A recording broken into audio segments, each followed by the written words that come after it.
뭐 깊이 있게 정말 많은 것을 다 배울 시간은 없을 것 같고요. 그리고 제가 또 이렇게 나눔하고 막 기도하고 이런 걸 너무 좋아해서 강의 시간에 항상 줄어듭니다. 그래서 어떻게든 엑기스라도 오늘 우리가 함께 배울 수 있는 거 함께 배우면 좋을 것 같아요. 여러분, 리더에게 있어서 신앙만큼 중요한 게 신학입니다. 신학이 있어야 돼요. 신앙은 하나님 사랑하고 하나님 예배하는 선하고 귀한 마음이지만 정말 확고하고 성경적이고 단단한 이론적, 신학적 근거가 우리 안에 있을 때 우리가 더 힘있게 달려갈 수 있고 또 위로받을 수 있고 열매 맺을 수 있어요. 그냥 막연하게 선한 마음으로 열심히 믿는 것과 분명한 근거를 가지고 방향을 가지고 믿는 것과 다릅니다. 저는 우리 청년 리더들이 와서 이런 이야기를 듣게 되는 게 너무너무 좋은데 좋은 게 왜냐하면 이런 이론적이고 신학적이고 이런 근거가 없이 신앙생활하면 흔들리고 약해집니다. 예를 들어 볼게요. 신학이라는 건 신앙하고 좀 다르게 신학이라고 하는 표현을 쓰는 이유가 뭐냐면 그럼 왜 예수 그리스도, 왜 기독교만 진리인가요? 수많은 종교들이 있잖아요. 세상에 수많은 종교들이 있어요. 정말 뭐 메인 종교로 고등 종교라고 했을 때는 이제 도덕적으로 되게 탁월한 것들을 고등 종교로 일단 보거든요.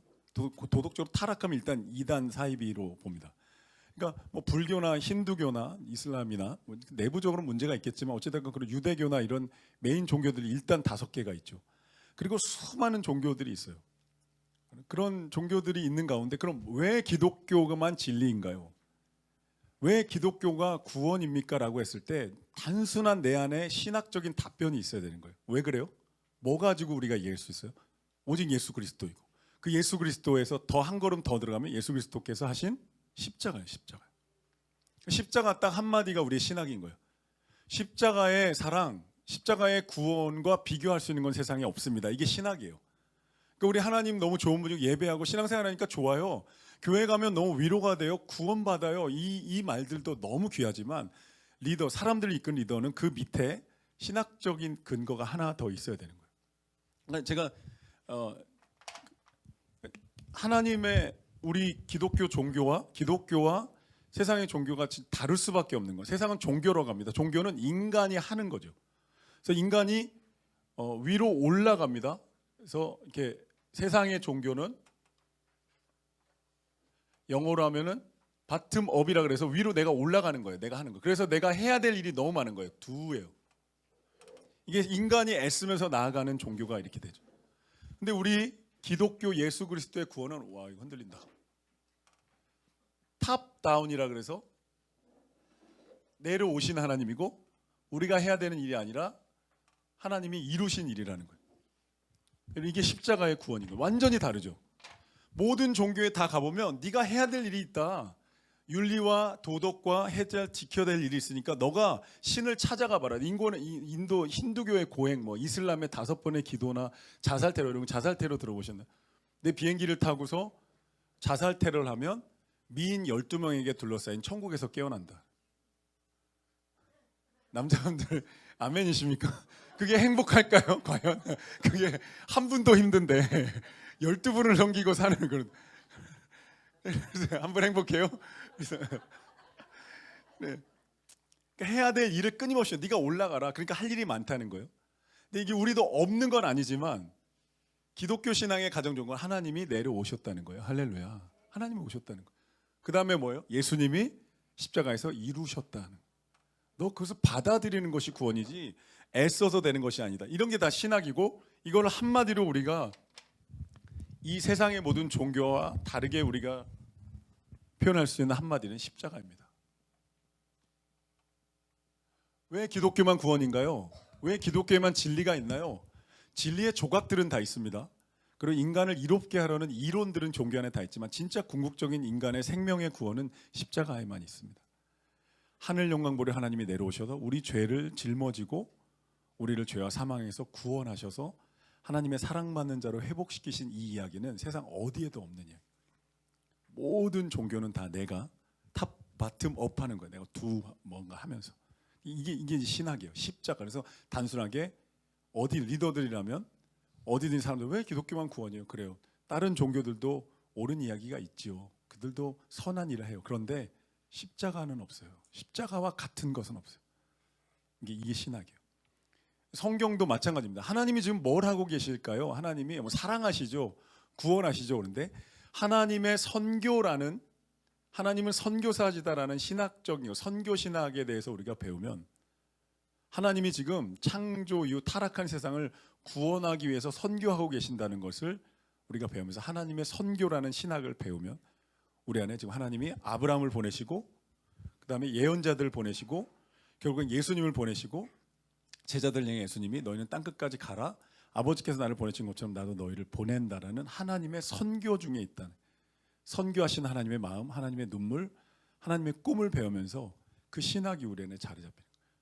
그러니까 그 위에 좋은 활동들이 있을지라도 리더들은, 뭐 성도들도 마찬가지입니다. 이 신학적인 근거가 내 안에 쌓여가는, 오늘 초대교회 배우는 이유가 그런 거예요.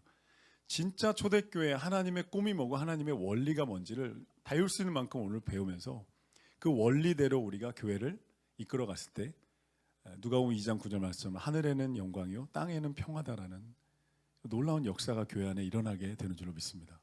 사람들을 사랑하는 것도 마찬가지입니다. 선하고 착한 성품으로 사랑할 수 없어요. 우리는 다 선택적으로 사랑해요. 좋은 사람하고 안 좋은 사람 구분하고요.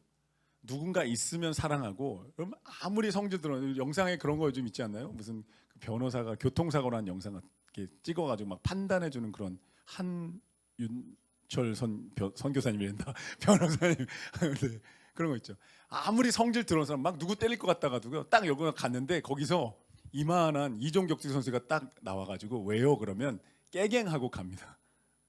사람은 언제나 기회마다 달라져요. 우리의 성품으로 사랑할 수 없는 거예요. 하나님의 사랑으로 사랑하는 거죠. 근데 그 사랑에 대한 신학적 근거가 있어요. 뒤쪽에 나옵니다. 근거가 우리 안에 있으면 사랑할 수 있어요. 그 근거가 뭐냐면 지금 내 옆에 있는 이 사람이 예수님께서 생명을 내어주고 구원하신 하나님의 자녀라는 거예요. 이게 신학이에요. 하나님의 자녀됨. 그래서 이 옆 사람을 볼 때 그냥 좋은 점 나쁜 점을 내가 구분하는 것이 아니라 그게 누구든 하나님의 구원받은, 예수님의 생명을 통해 구원받은 하나님의 자녀라는 그 신학을 가지고 보게 되면요, 함부로 못하는 거예요. 그 말씀이 어디서 나오냐면 창세기 12장 1절에서 3절까지 아브라함을 향해 하나님 이렇게 말씀하시거든요. 너를 축복하는 자를 내가 축복하고 너를 저주하면 내가 저주하겠다. 이게 뭐예요? 누구의 말이에요? 부모의 말이에요. 여러분 자녀도 마찬가지고 은결이도 마찬가지고, 은결이를 축복하는 자, 내가 은결이 저주하고 때리는 사람 제가 가만히 있을까요? 똑같은 거예요. 가만히 있을 것 같다고? 은결이를 때리는데요? 그래서 목사여도 못 참는 거죠.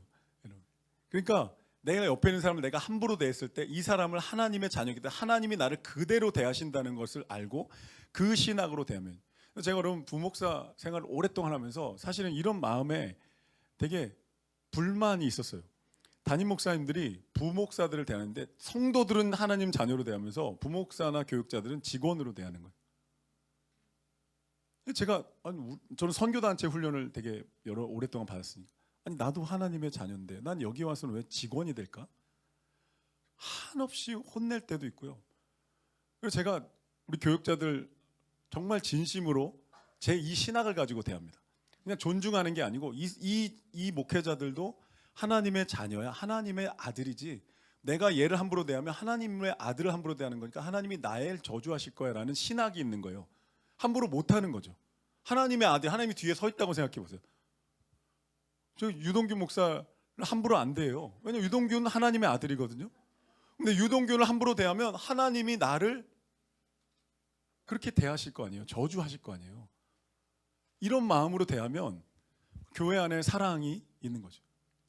사모도 마찬가지, 목회자도 마찬가지입니다. 뭐 목회자 이제 얼마 전에 뭐 지난주에 시흥 쪽에 어떤 목사가 히브리어를 기가 막히게 강의하는 목사님이 성도들 모아가지고 히브리어 강의하다가 창세기 5장인가 에녹이 하나님과 동행했다는 그 동행했다는 히브리어를 풀면서 이거는 성적인 동행이다 그래서 여성들을 성적으로 착취했어요. 신고하니까 미국으로 도망갔어요. 난 회개의 시간이 필요하다. 이거 하나님 없는 사람이죠. 아무도 없는 거예요. 성도들 하나님의 자녀로 이 신학이 있으면요, 누구도 내가 함부로 대할 수 없는 거예요. 옆에 사람 한번 보십시오. 이 사람 뒤에 아버지가 서 있다고 생각해요. 이렇게 제가 아버지를 내가 선명수 장로님이라고 쳐봐요. 선명수 장로님께 서 있다고 생각해요. 송 장로님이 함부로 대하겠어요? 어디 우리 아들을 어디 가까이 오지 마요. 죄송합니다. 연기였습니다. 상황극입니다.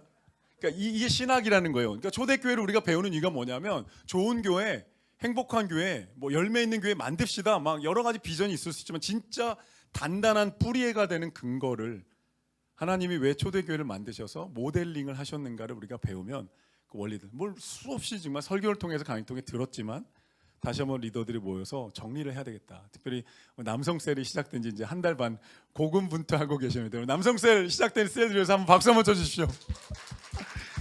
11명의 셀 리더들이요, 남성들이 안 모여봤잖아요. 안 모여봤으니까 모이려고 하는 것도 습관이 안 들어서 힘듭니다. 그러니까 우선순위에 밀리기도 하고 모여서도 어색하고 뭐 이런 남성들을 막 기도하면서 지금 이렇게 셀을 세워가는 과정이 있어요. 뿌리를 내려야 되고요. 그래서 우리 남성 셀을 위해서 여러분 기도해 주시면 좋겠습니다. 똑같은 원리로. 그래서 옆 사람 한번 보십시오. 이 사람이 하나님의 아들이고 딸이에요. 한번 옆 사람 손 내밀어 인사하면서 얘기했습니다. 나 함부로 대하지 마. 하나님이 내 아버지야. 인사하겠습니다. 악수하면서 인사하십시오. 나 함부로 대하지 마. 하나님이 내 아버지야. 훅 가는 수가 있어, 아버지한테. 이해가 되시나요? 신학이라고 하는 게 뭔지가, 그러니까 성경을 배우고 신앙생활하는 거랑 달리 신학이라고 하는 건 이런 이론적이고 성경적인 개념과 하나님의 원리를 내 안에 채우면서 우린 더 단단해집니다. 셀도 마찬가지입니다. 모이니까 좋죠. 기도하면 좋죠. 이게 아니고 셀은 예수님이 디자인하신 교회의 원형이다. 이게 신학이에요. 셀은 그 자체로 교회다. 셀은 하나님이 축복하시고 두세 사람 모인 곳에 함께 하시는 교회다라는 신학이 있는 리더와, 모이면 좋죠, 안 모이면 말고요, 이거하고 다른 거예요. 이 신학을 가지고 셀을 이끌어 가는 거죠. 초대교회로 들어가 볼게요. 강의 한번 가볼게요. 초대교회 사도행전에 보면, 이거 빨리빨리 가야 되겠다. 사도행전에 보면 우리가 초대교회라고 부르는 교회가 세 곳이 나옵니다. 첫 번째 1, 2장에 나오는 예루살렘 교회가 모든 교회 중에 모교회죠. 교회 중에 교회, 예루살렘과 유대와 사마리아 지역에 기반한, 그래서 영적 성령의 부흥이 일어나서 선교를 일으켰던 모교회입니다. 우리가 배우는 초대교회 모교회는 이제 예루살렘 오늘은 배우고요. 그 다음에 두 번째로 안디옥 교회는 사도행전 13장에서 바나바와 바울을 선교사로 파송한 최초의 선교적 교회입니다. 다인종이 모였고 바나바와 바울을 선교사로 직접 기도해서 성령 안에서 파송했던 선교적 교회입니다. 우리 교회가 추구하는 교회가 선교적 교회죠. 그리고 세 번째 에베소 교회가 사도행전 19장에 나와요. 그래서 우리가 초대교회라고 했을 때는 성경에서 세 가지인데, 에베소 교회의 특이한 건 뭐냐 하면 그 반경 80km 내 7개의 교회를 교회를 개척하는 교회입니다. 우리 교회가 교회를 세우는 교회지요. 할렐루야. 23개의 해외 성전을 세웠잖아요. 우리 교회가 에베소 교회 같은 교회예요. 이 세 가지 위에서 오늘 우리가 함께 깊이 배우는 것은 예루살렘 교회고, 이제 나중에 때가 되면 선교적 교회는 안디옥 교회를 우리가 함께 깊이 공부하게 될 것 같아요. 밑에 한번 지도를 보십시오. 자, 예루살렘이 어디나 예루살렘 교회 한번 찾아보십시오. 예루살렘 교회 표시 한번 해보시죠. 서로 한번 찾았는지. 예루살렘. 그리고 그 위쪽에 거의 한 130km 올라가면 안디옥 교회가 있습니다. 안디옥 교회, 선교적 교회. 그리고 에베소 도시 찾아보시겠어요? 에베소 교회. 한번 표시해 보십시오. 동그라미 쳐보십시오. 초대교회 위치입니다. 그리고 이 중간에 있는 바다가 이제 지중해인 거죠. 그리고 보시면 고린도, 아덴 이런 식으로 지리가 지명이 나와 있습니다. 다음 페이지 가볼게요. 그래서 교회들의 교과서는 예루살렘 교회다. 우리 수능 시험층 만점자들 인터뷰하면 어떻게 공부하셨나요? 그러면 교과서 중심으로 공부했다고. 다 그렇게 얘기하는데 그게 맞을까? 맞대요. 그 친구들은 교과서에서 원리를 익혀서 원리를 적용하는 능력이 굉장히 탁월하다고요. 좀 천재성이 있는 친구들이긴 합니다. 그런데 교과서 안에 원리가 있다는 거죠. 원리만 잘 배우면 일정 수준 이상 갈 수 있다. 예루살렘 교회는 모든 시대 역사를 초월한 5가지 교회의 DNA가 있었어요. 5가지 읽어볼까요? 시작. 예배, 소그룹, 이웃과 지역 섬김, 영혼권, 제자 5가지의 DNA가 있었다. 이게 하나하나가 신학입니다. 근데 이제 예루살렘 교회의 교과서를 따라가지 못하면 이제 이렇게 천재성 있는 친구들은 교과서만 하면 되지만 안 되는 친구들은 참고서도 필요하고 학원도 필요하죠. 그래서 교회들의 참고서는 오늘날 앞서가고 있는 교회입니다. 저는 그 젊은 시절에는 온누리 교회를 너무너무 좋아했고 이제 목회하면서는 분당 만나교회와 강남중앙침례교회, 이번에 이제 월드사역 세미나 다녀온 강남중앙침례교회 이 두 분 목사님이 굉장히 이제 예루살렘 교회 교과서를 향해 앞서가는 저에겐 참고서예요. 그래서 그 교회에서 하는 것들을 배웁니다. 이렇게 참 교과서 참고를 통해 우리가 배워가게 돼요. 예루살렘 교회는 이제 들어가 볼게요. 사도행전 2장에 보면 우리 아는 사건 있죠. 예수님이 부활하시면서 부활하시고 승천하신 다음에 하나님 나라의 일 말씀하시면서 너희는 예루살렘을 떠나지 말고 아버지께서 너에게 약속하신 것을 기다리라고 하셨어요. 약속하신 게 뭐였죠? 성령이었습니다. 성령.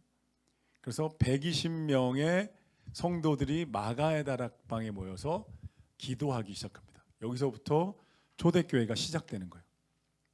너무너무 성경이 명확한 원리, 교회는 기도로 시작된다.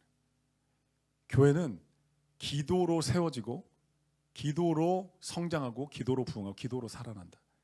그러니까 너희는 내가 내 교회를 세우려니 음부의 권세가 침범하지 못할 것이다라고 말씀하신 예수님의 교회가, 예수님이 약속하신 것은 마가의 다락방의 기도로 시작됐고 기도의 성령이 임해요. 그래서 초대교회에 하나 사야 되겠다. 자, 초대교회가 처음에 시작된 게 마가의 다락방이었습니다. 와, 흔들거려. 120명이 있었죠. 이들이 했던 일이 뭐예요? 집중적으로 모여서 뭐 했어요? 기도했습니다. 기도. 여기서부터 초대교회 엔진이 시작되는 거예요. 기도로. 이 기도하면서 마가의 다락방에 성령의 불이 임하죠. 오순절 성령의 강림이 시작되는 거예요. 자, 그 다음에 사도행전 우리 들었던 거 한번 떠올려 보십시오. 자, 성령을 받은 120명이 방언을 하기 시작했죠. 로마 제국 전체에 방언을 하면서 이들이 어디로 가요? 베드로가 어디로 가서 말씀을 전했어요? 베드로가 성전에 가서 말씀을 전합니다. 이게 오늘날로 치면 교회인 거죠. 교회 공동체이고 여기서 복음을 전합니다. 그리고 3,000명이 회심했어요. 정말 놀라운 일이죠. 여러분 120명의 교회가 시작됐는데 3,000명이 회심하면 우리 교회가 지금 400명이거든요. 출석이. 그럼 이게 몇 배요? 정훈아 몇 배야? 3,000. 20배? 10배, 9배, 7.5배? 그럼 7.5배가 하루아침에 회심한 거예요. 이 사람들 어떻게 했을까요? 그럼 상상을 좀 더 깊이 들어가 보자고요. 초대교회 상황으로 120명밖에 없었어요. 우리 400명인데 7.5면 4, 7에 28. 우리도 10배, 20배. 20배가 2,400명이죠. 그러니까 20배라고 칩시다. 그럼 우리가 400명인데 20배면 8,000명이 몰려온 거예요. 교회. 어떻게 감당해요? 여기서부터 교회가 은사에 따라서 사람들을 섬기는 일이 시작되는데 이 이제 기방언이 그래서 중요한 거예요. 여기 사도행전 2장에 보면 우리가 난곳 방언으로 들었다. 2장 8절에 보면 9절에 보면요. 바데인과 메데인과 엘람인과 메소포다미아, 유다, 갑바도기아, 본도, 아시아 이걸 언급하는 이유가 있는 거예요. 부르기아, 밤빌리아, 애굽, 구레네, 리비아 여러 지방에서부터 온 유대인들이 다 왔는데 그 방언으로 이들이 복음을 듣기 시작해요. 그러면 베드로가 복음을 전했을 때 이 120명이 첫 번째 뭐냐면 통역을 합니다.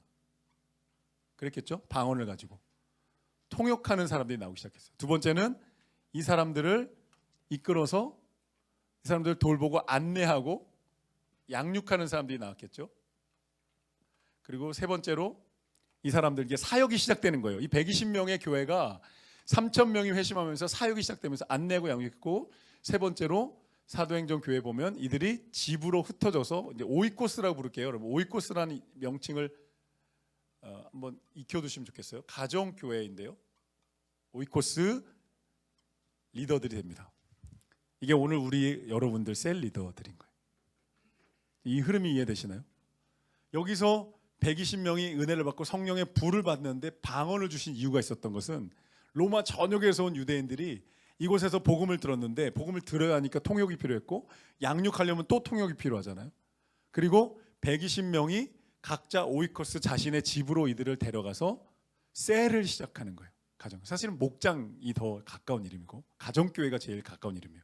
그래서 우리 교회도 목장이라는 이름으로 바꿨으면 좋겠다는 생각이 들어요. 셀보다 훨씬 더 목장, 그리고 여러분 목자, 이게 훨씬 더 성경적인 사람들을 돌보는 거. 이렇게 사역이 시작된 것이 초대교회였습니다. 이 초대교회에서 이들이 어디로 데려가냐면 사람들을 이제 여기서 오이코스로 데려가서 셀로 데려가서 여기서 이제 양육을 시작합니다. 이해가 되시나요? 3,000명을 다 성전에서 데리고 있을 수는 없으니까 각자 120명의 리더, 셀 리더들이 각자 오이코스로 데려가서 사람들을 양육하고 돌보기 시작합니다. 그렇게 초대교회가 움직이기 시작해요. 그럼 여기서 양육을 받고 은혜 받았던 초신자들이 성장하게 되잖아요. 그럼 이들을 어디로 데려가요? 다시 마가의 다락방의 기도의 자리로 데려가는 거예요. 이게 초대교회의 부흥과 생명력의 엔진이었어요. 아주 간단하고 이러면서 이 안에서 뭐가 일어나냐면 가난한 이들이 없도록 이웃을 섬깁니다. 그 내부의 사람들을 돌보기 시작하죠. 그리고 나중에 선교가 일어나요.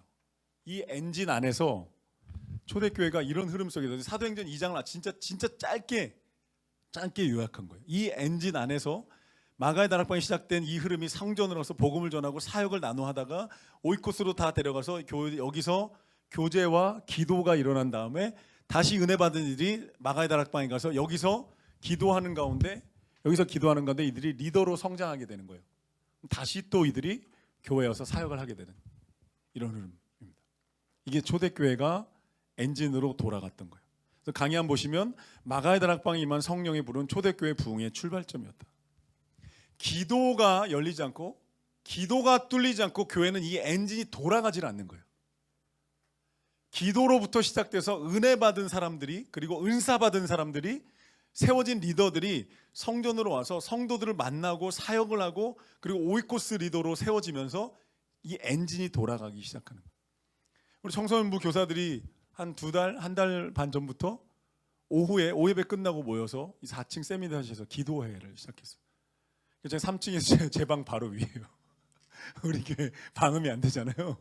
기도하는 소리가 들리는데 너무 좋고 막 감사하고 뭉클뭉클해요. 막 기도하는.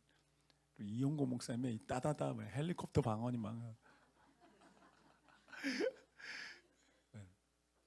우리 청소년들이 여기서 예배드리거든요. 오후에는 청년부 예배드리고. 여러분 이곳에 우리 청소년들의 예배가 정말 뜨겁게 터져 나오기를 간절히 소망합니다. 네, 우리 아이들이 아직은 좀 이렇게 쭈뼛대고 있어요. 근데 애들 들어보면 기쁘게 찬양하고 예배드리고 싶은데 다들 안 하는 분위기여서 요게 이제 때가 되면요 이렇게 쌓이다가 어느 순간에 역전이 되거든요. 안 하는 게 대세가 하는 게 대세고 안 하는 게 이상한 대세로 바뀌면 부흥 예배가 살아나는 거예요. 근데 어제 우리 금요 집회에 온 이제 지우나 은재처럼 막 하고 싶은 친구들이 있는데 지금 이제 이 싸움이 있는 거예요. 기도하면 교사들 기도하면 이것이 이 강한 영적인 힘이 육적인 세력을 덮어서 이기게 될 줄로 믿습니다. 아멘. 이게 기도라는 거예요. 여기서 하게 돼요. 청년부 마찬가지입니다. 우리 청년부 지금 분위기 너무너무 좋죠. 모이기 시작하고 청년들이 매력을 느끼는 공동체가 되고 있어요. 근데 여기서 엔진이 안 켜지면 여기 기도의 엔진이 안 켜지면 여기가 안 돌아가는 거예요. 지금 어떻게 돌아가고 있냐? 청년부로 해서 정말 많은 분들이 기도해주고 있다. 저나 유동규 목사님 이름 불러가며 새벽마다 기도하는데 청년들이 이 엔진에서 리더들이 기도하기 시작해요.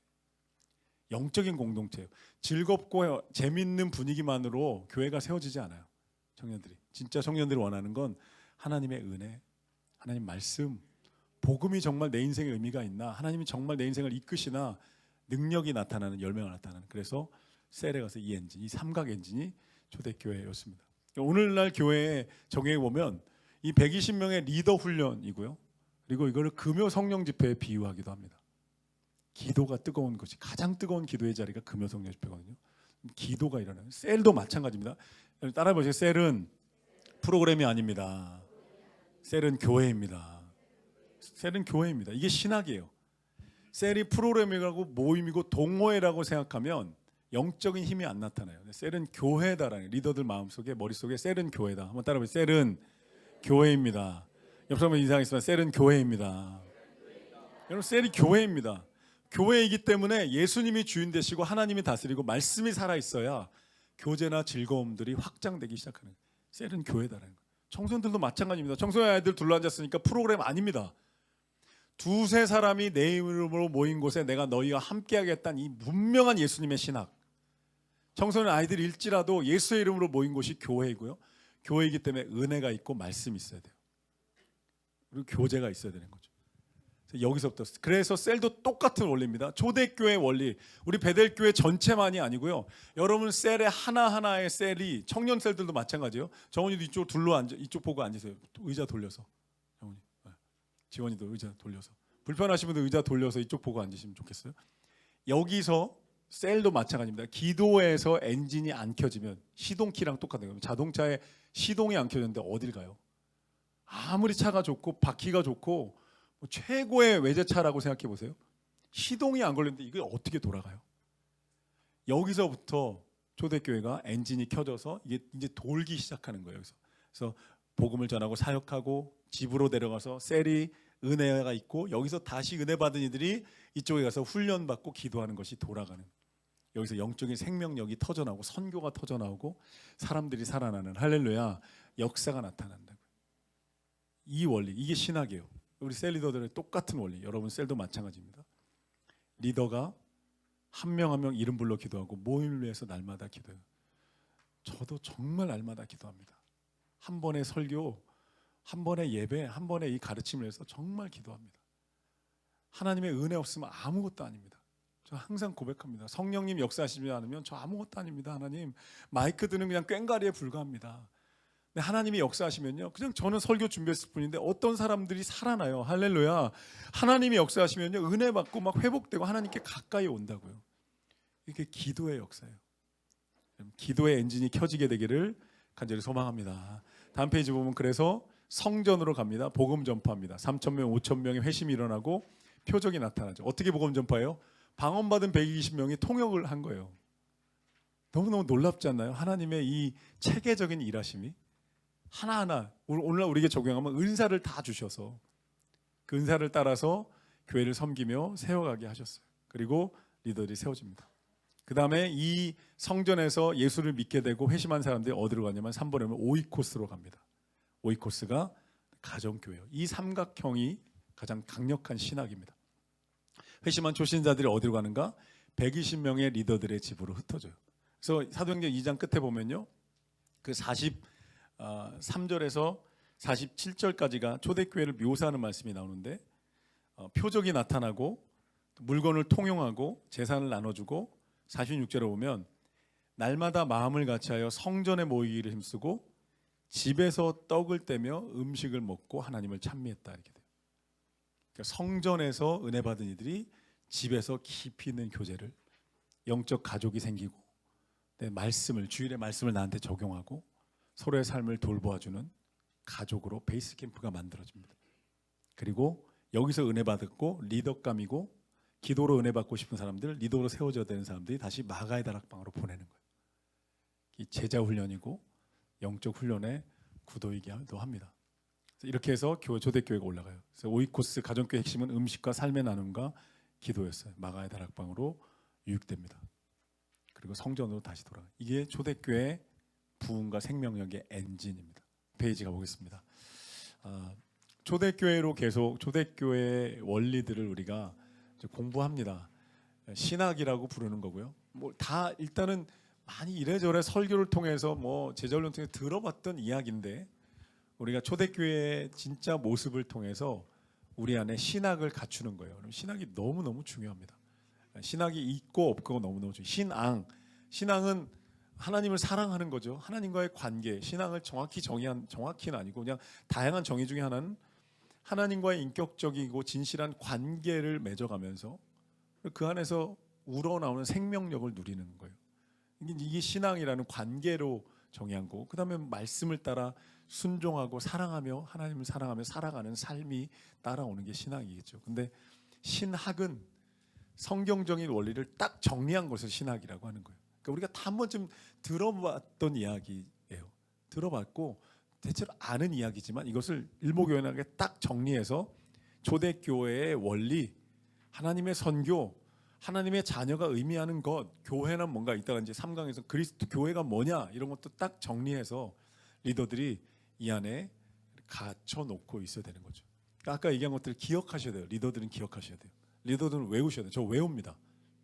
저도 막 우리 신미라 집사님 오늘 생일이라고요. 생일 축하하겠습니다. 생일 축하합니다. 생일 축하합니다. 사랑하는 미라야. 생일 축하합니다.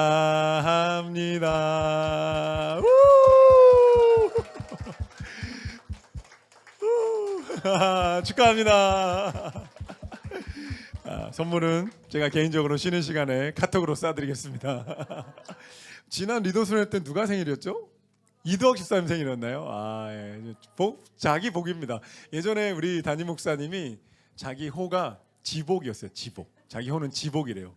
그러니까 이런 은혜의 자리에 안 나오면 아유 지복이지 뭐. 그래서 뭐 수련회 안 왔어. 우리가 목사님이 내가 아쉬워 지복이지 뭐. 그래서 우리 집사님의 또 복입니다. 우리 다시 한번 신민아 집사님 박수로 축복하겠습니다. 네, 제가 예쁜 선물 쉬는 시간에 개인적으로 쏴드릴게요. 이따 쉬는 시간에는 한번 우리 4층에 뭐 내일 와보셔도 되고요. 4층 바닥 공사를 했어요. 그래서 보일러 딱 들어가게 신발 벗고 들어가는 공간으로 4층 초등부실 완전히 바꿨고요.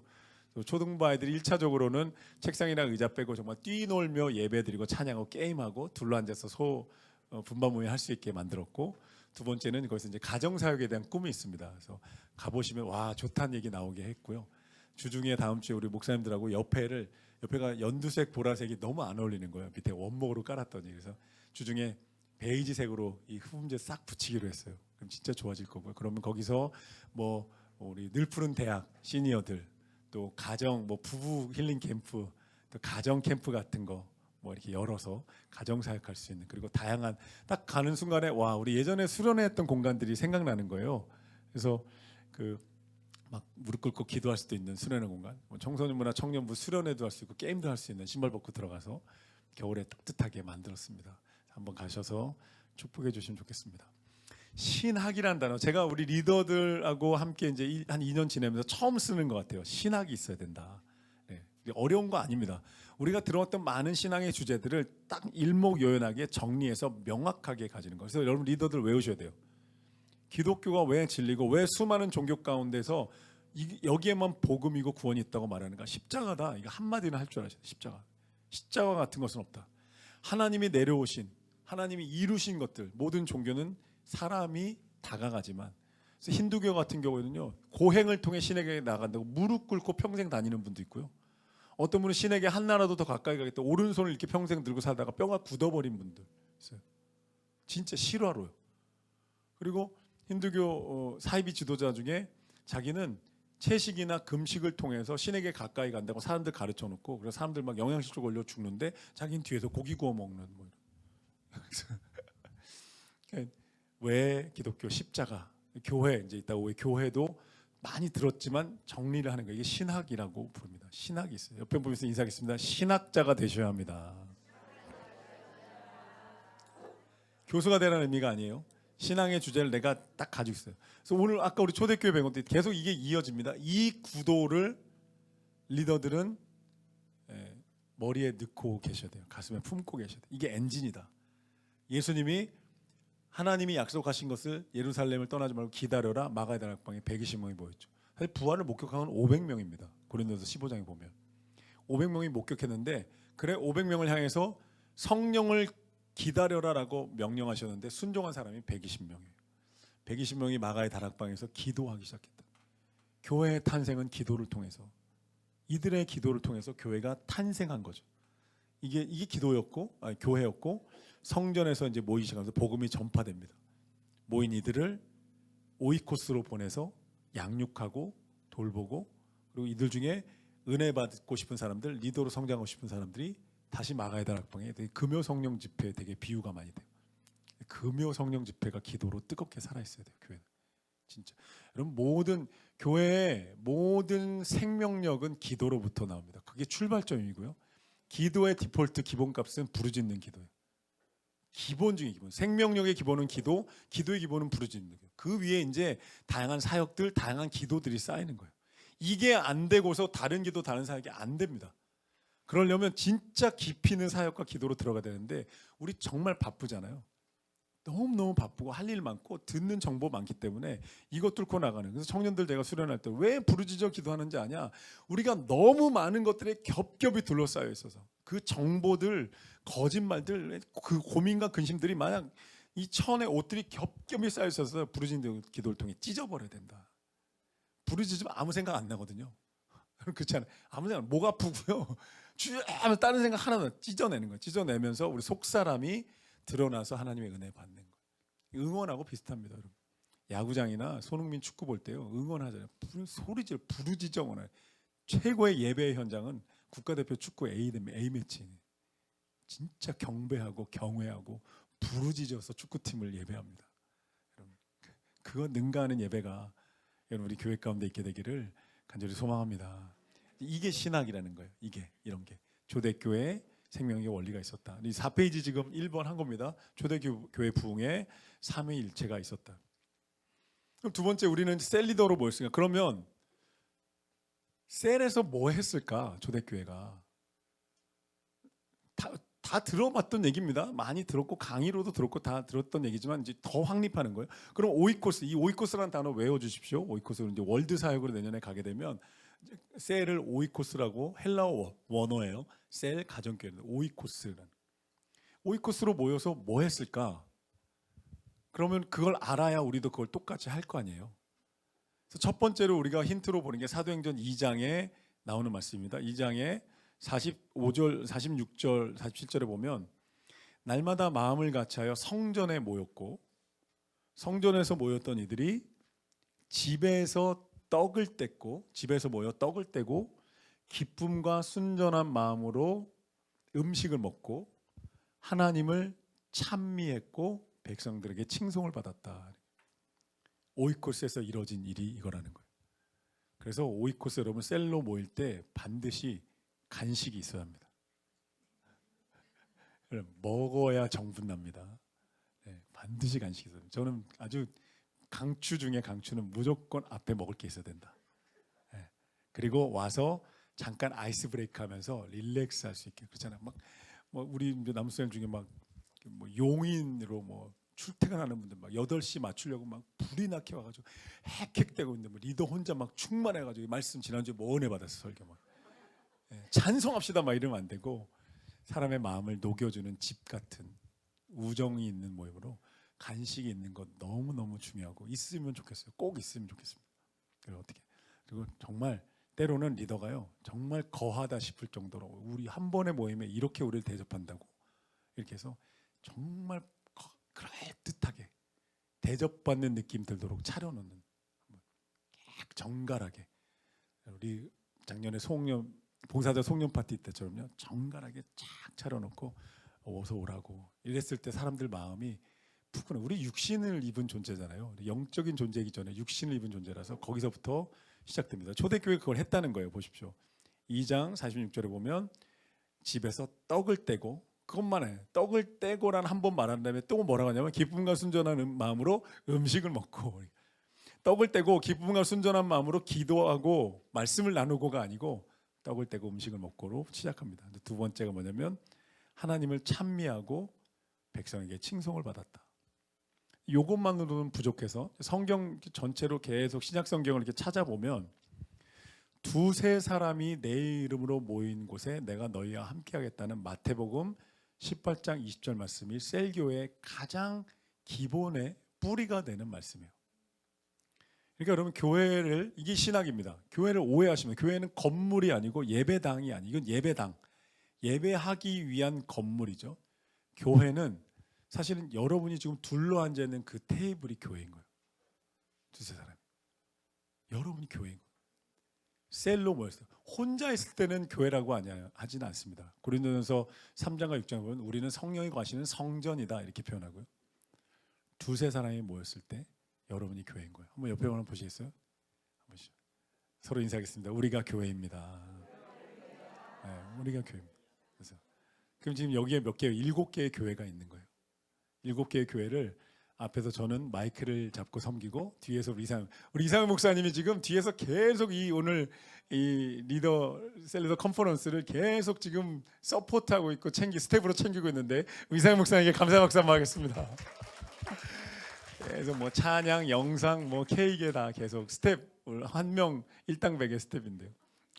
7개의 교회가 있는 거예요. 이것부터 바뀌는 거예요. 그러니까 여러분이 이끄는 셀이 교회인 거예요.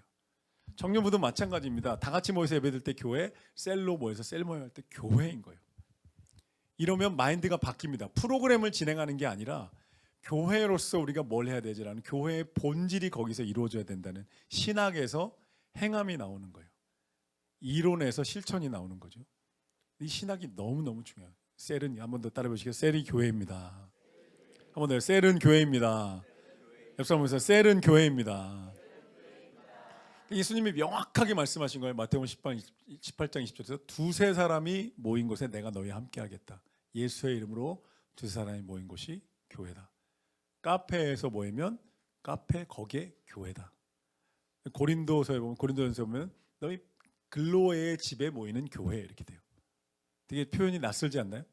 집에 교회가 있다는 거예요. 우리는 교회 건물에 교회가 있잖아요. 근데 모이는 곳이 여러분이 셀 모임을 카페 가서 하거나 야외에 가서 하도 거기가 교회다. 인식이 바뀌는 거예요. 신학적으로. 이게 신학입니다. 뭘 했을까? 마태복음 10장 20절 두세 사람이 모인 곳에 내가 너희와 함께 했다고 약속하셨잖아요. 그럼 두세 사람이 모인 곳에 뭘 하든 함께 하실까요? 두세 사람이 모여가지고 막 수다를 떨고 막 드라마 이야기를 하고 두세 사람이 모여서 그냥 산책을 하면 거기가 교회고 예수님이 임재하실 거예요? 아니죠. 두세 사람이 모이기만 하면 교회인가? 두세 사람이 모이기만 하면 함께 하시는가? 그게 아니고 18장의 앞에 말씀에서 예수님이 명확하게 말씀하셨어요. 밑에 마태복음 18장 18절 19절 읽어볼게요. 다 같이 시작. 너희가 땅에서 매면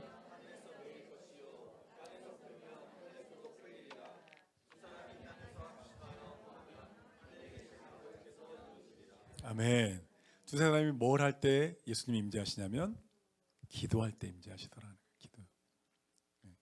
그러니까 일단 딱 모여서 서로 이 한 가지가 있고 제가 지금 강의 안에 빼먹었는데 기도할 때 임재하시고 두 번째 신약 성경에 계속해서 나오는 말이 서로라는 말이 50번 넘게 나와요. 서로 용서하고 서로를 위해 기도하고 서로 긍휼히 여겨주고 서로 권면하고 서로 삶을 함께하고 서로 죄를 고백하고 서로 병낫기를 기도해라. 그래서 교제가 있는 거예요. 삶의 교제가. 이 두 가지가 셀의 가장 기본적인 DNA입니다.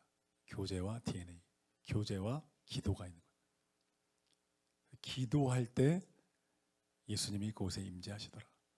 그래서 오늘 컨퍼런스를 기점으로 앞으로 우리 교회가 만들어갈 셀이 기도가 강화된 셀이 될 것이다. 여기서부터 출발이죠. 기도로부터 교회가 시작됐고 오이코스에서도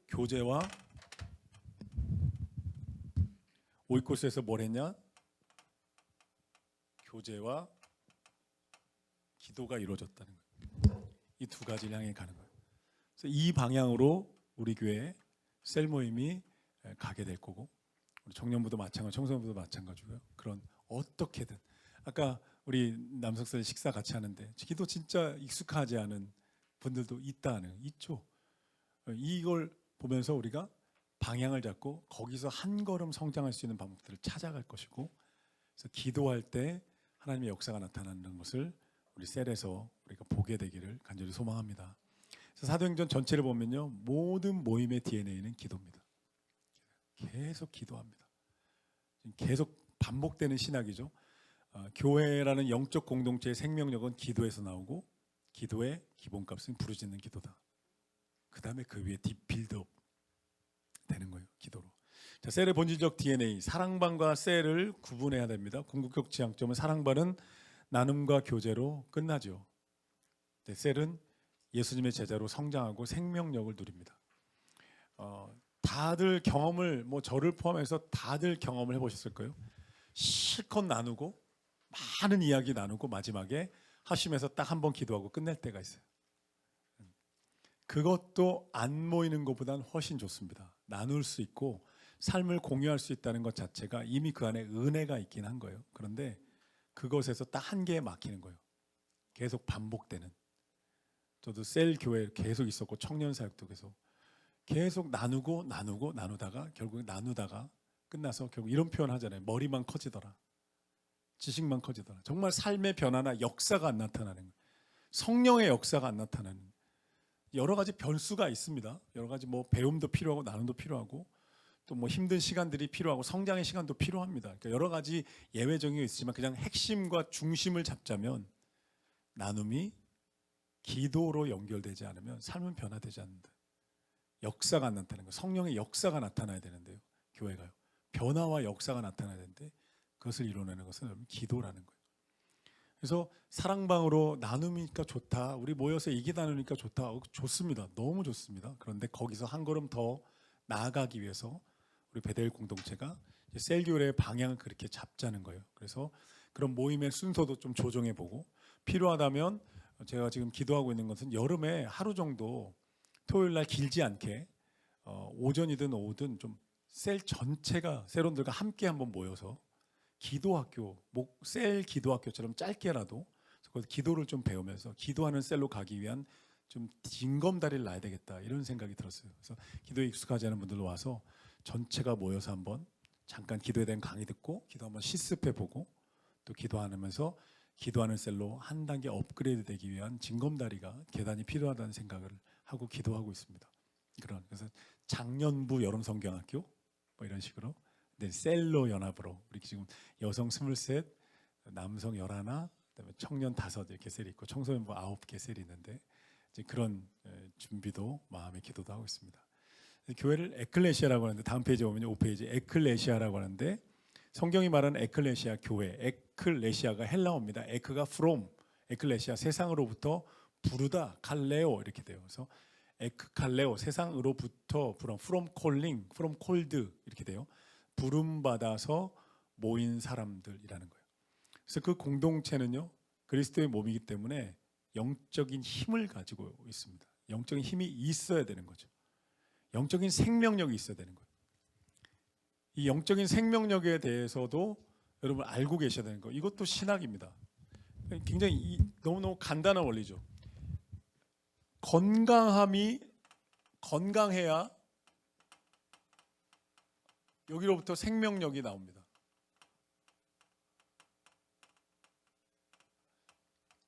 교회의 건강함이 너무너무 중요한 거예요. 건강한 교회를 계속 추구하는 거예요. 건강한 교회. 건강한 교회 3요소. 이게 저도 외우는 거예요. 정리합니다. 건강한 교회 3요소 질서와 사랑과 비전. 제가 외우고 있는 거예요. 질서와 사랑과 비전이 있어야 건강하다. 담임 목사로서 난 이 세 가지를 계속해서 가르치고 이끌어야 된다. 그러면 생명력이 나타나. 생명력이 나타나면 어떻게 해요? 사람들이 하나님과 연결돼서 인생이 살아나고 하나님 나라의 꿈을 꾸게 된다. 그런 교회가 돼가는 거죠. 이런 꿈을 가지고 이런 비전을 가지고 우리는 계속해서 한 걸음 한 걸음씩 나아가는 거예요. 요즘 그런 얘기 있잖아요. 그 교회가 이제 정말 하나님의 은혜 가운데 있잖아요. 우리 교회가 진짜 하나님이 은혜를 부어주시고 있어서 여러 군데 막 사람들이 모이고 막 장소가 부족하고 북적거립니다. 사람들이 저한테 와서 목사님 여기 장소가 부족해요. 여기가 북적거려요. 그럼 제가 은혜지요. 박수 칩시다 함께 감사를 올려드립시다. 교회가요 한적하고 자리도 남고 어디 가든 뭐 앉을 수 있으면 그거 교회 조용한 거잖아요. 근데 막 북적에서 자리가 부족해요. 이 팀 나가요. 우리가 모여요. 막 이런 건 얼마나 감사해요. 하나님의 은혜가 지금 베델교회에 여러분 있는 줄로 믿습니다. 셀도 마찬가지입니다. 여러분의 셀도요. 이 원리를 가지고 움직이기 시작해야 돼요. 리더가 이 신학을 가지고 내가 이끄는 우리 셀은 교회다. 기도로부터 시작된다. 건강하게 만들어야 된다. 이렇게. 그래서 아까 우리 남성셀들 나눈 것도 지금 남성셀이 시작됐기 때문에 지금 막 잘 모이기 시작하는 딱 보니까요. 이게 뭐가 있냐면 편성에 따라 좀 달라지는 거예요. 제가 청년사역도 오래 했잖아요. 편성을 되게 공들여 합니다. 때로는 막 20개 셀 편성한 적도 있고요. 막 25개 막 셀 편성을 막 한 150명 되는 청년부를 한 명 한 명을 다 등급을 매겨서 나쁜 표현 아닙니다. 이 사람이 출석이 어떨까, 신앙은 어떤가, 성품은 어떤가를 다 해서 이렇게 셀을 최대한 리더에게 힘이 되는 사람, 기도하는 사람, 또 잘 빠지는 사람, 또 돌봄이 필요한 사람 이렇게 배치를 해서 셀을 오픈을 딱 했는데 너무너무 잘 되는 뚜껑을 열어보니까 그리고 어떤 셀은 또 좋을 것 같은데 잘 안 되고 어떤 셀은 막 힘을 잃고 어떤 셀은 힘을 얻고 막 이런 게 있어요. 셀 편성하고 보니까 그냥 그런 상황들이 있어요. 남성 셀들. 기도해 주십시오. 그리고 기도하셔야 돼요. 그리고 리더가요, 특별히 남성 셀 리더가의 의지를 보여줘야 돼요. 의지, 셀원들한테. 내가 이 셀을 내 영적 가족으로, 교회로, 은혜가 있는 공동체로 나는 세우고 말 거야라는 리더의 의지가 보여져야 돼요. 그건 어떤 거냐면 모이든 안 모이든 리더는 그 자리를 지키는 거예요. 한 명이 오든 하고 아무도 못 나온다 그러면 그래요. 제가 여러분 위해서 교회에서 우리 셀 모임 하는 곳에서 1시간 기도하다 갑니다. 사진 찍어가지고 여러분 위해 제가 기도했고요. 우리 셀은 계속 은혜의 공동체로 세워질 겁니다라고 올려보내요. 셀원들이 이 셀 리더 의지가 굳건하구나. 은혜의 공동체로 세우구나. 셀 순서지 따라서 하라고 제가 남성 리더한테 특별히 부탁 우리 다 마찬가지입니다. 리더들. 순서지 따라서 하자. 우리는 교회고 은혜의 공동체고 언제든지 놀러 나갈 수 있지만 모이면 나눔과 말씀과 기도를 해야 합니다. 저는 이거를 지킬 겁니다.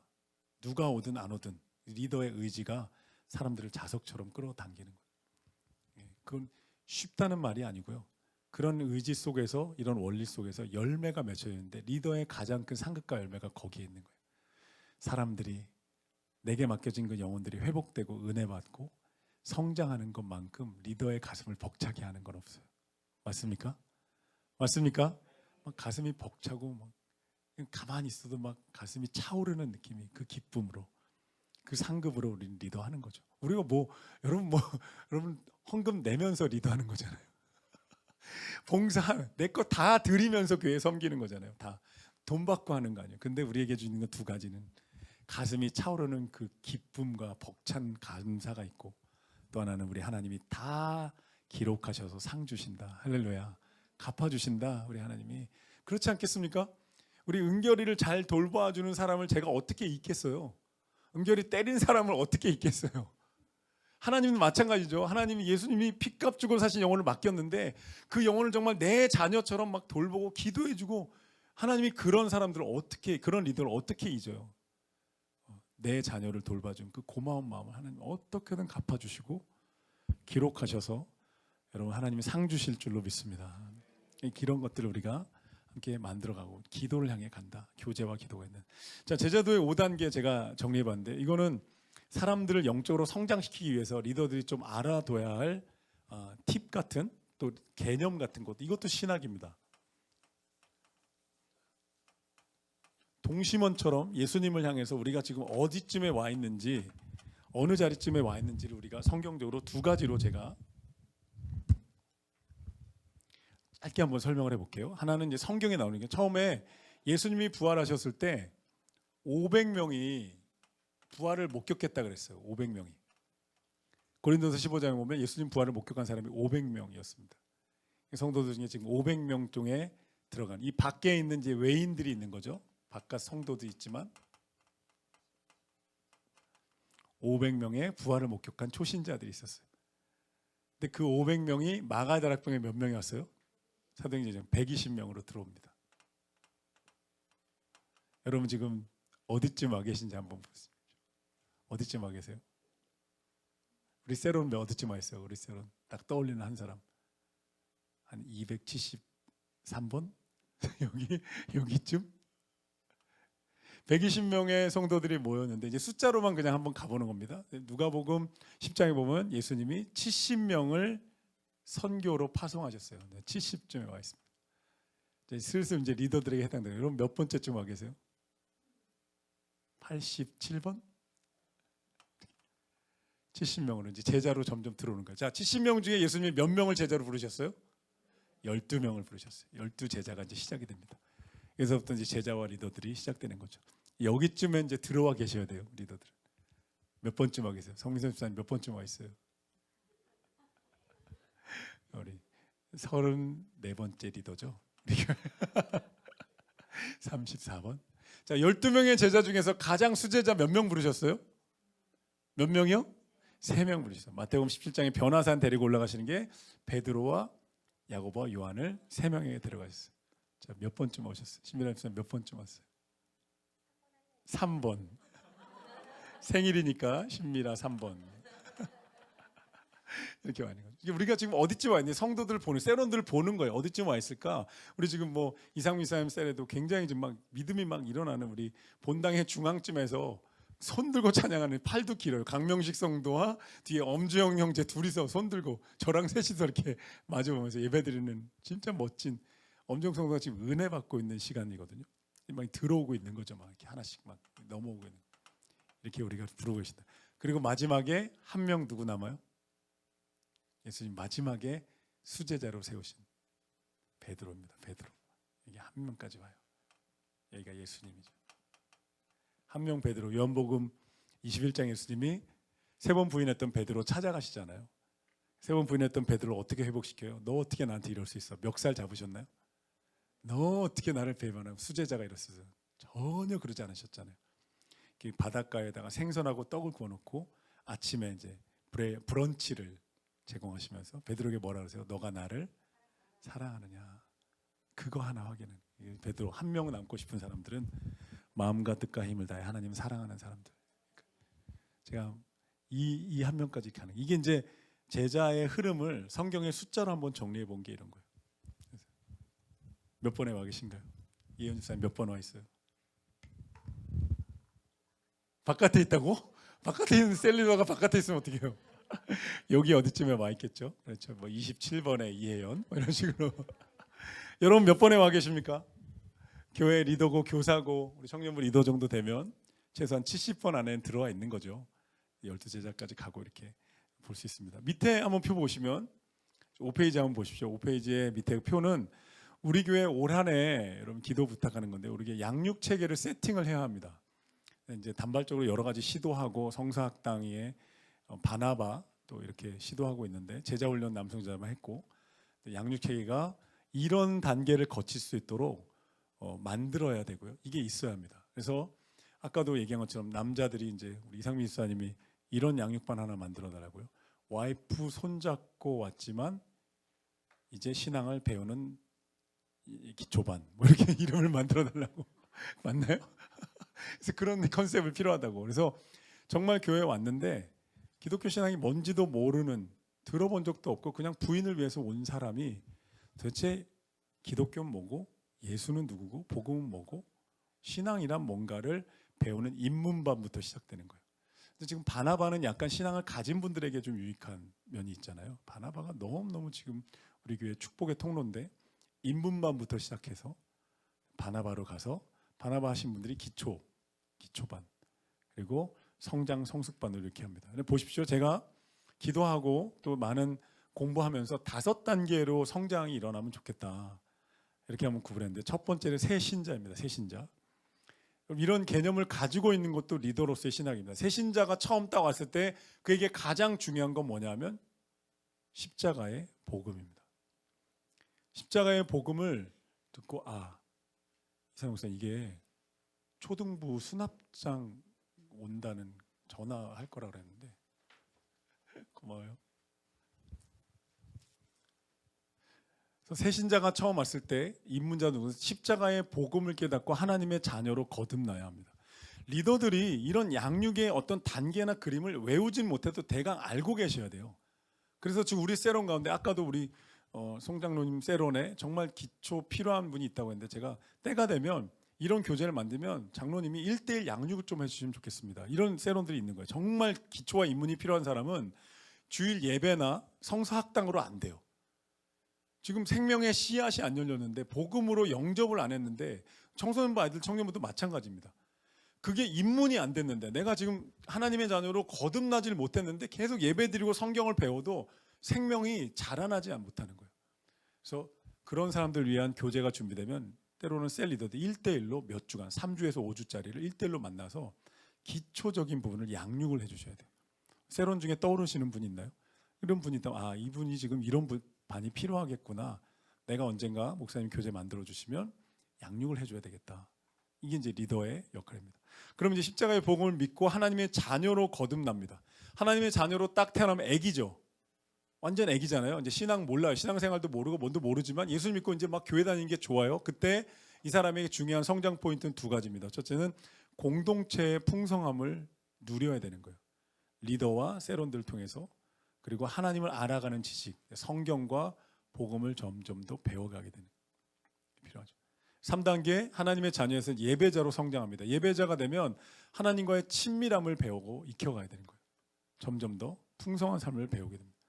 그리고 예배자로서 하나님과 친밀함을 배우면 이제 예수님의 제자로 살아갈 것을 도전받게 돼요. 진짜 예수님을 따르기를 원하는가?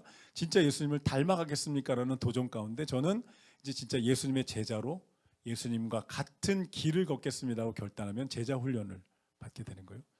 그러면 이때 필요한 것은 예수님을 향한 제자의 삶, 비전의 삶이 필요한 거예요.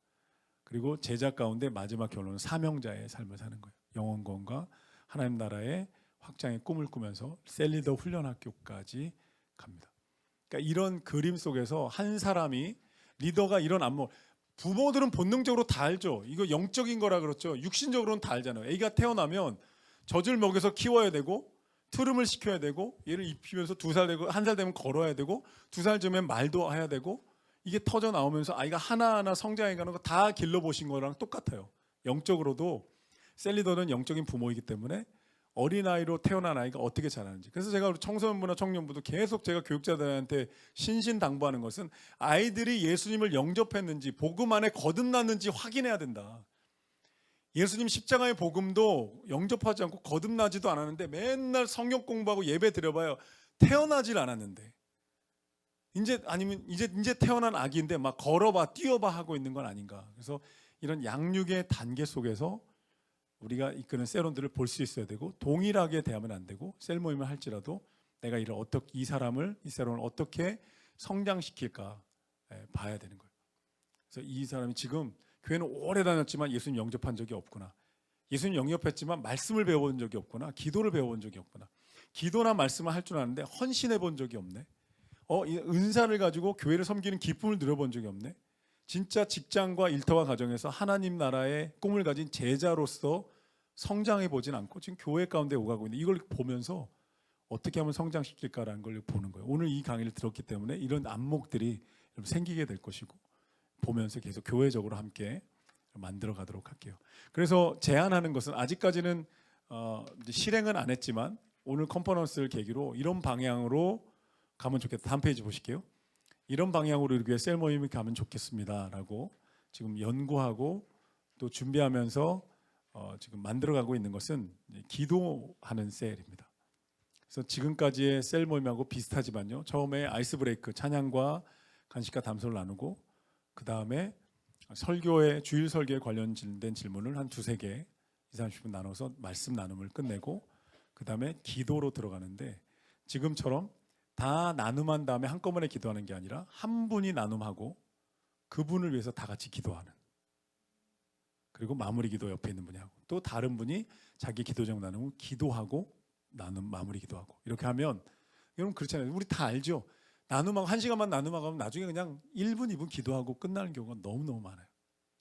그렇게 하지 말고 한 사람 나눔하면 그를 위해 함께 기도하고, 청소년부나 청년부는 좀 나름의 방식을 찾아야 합니다.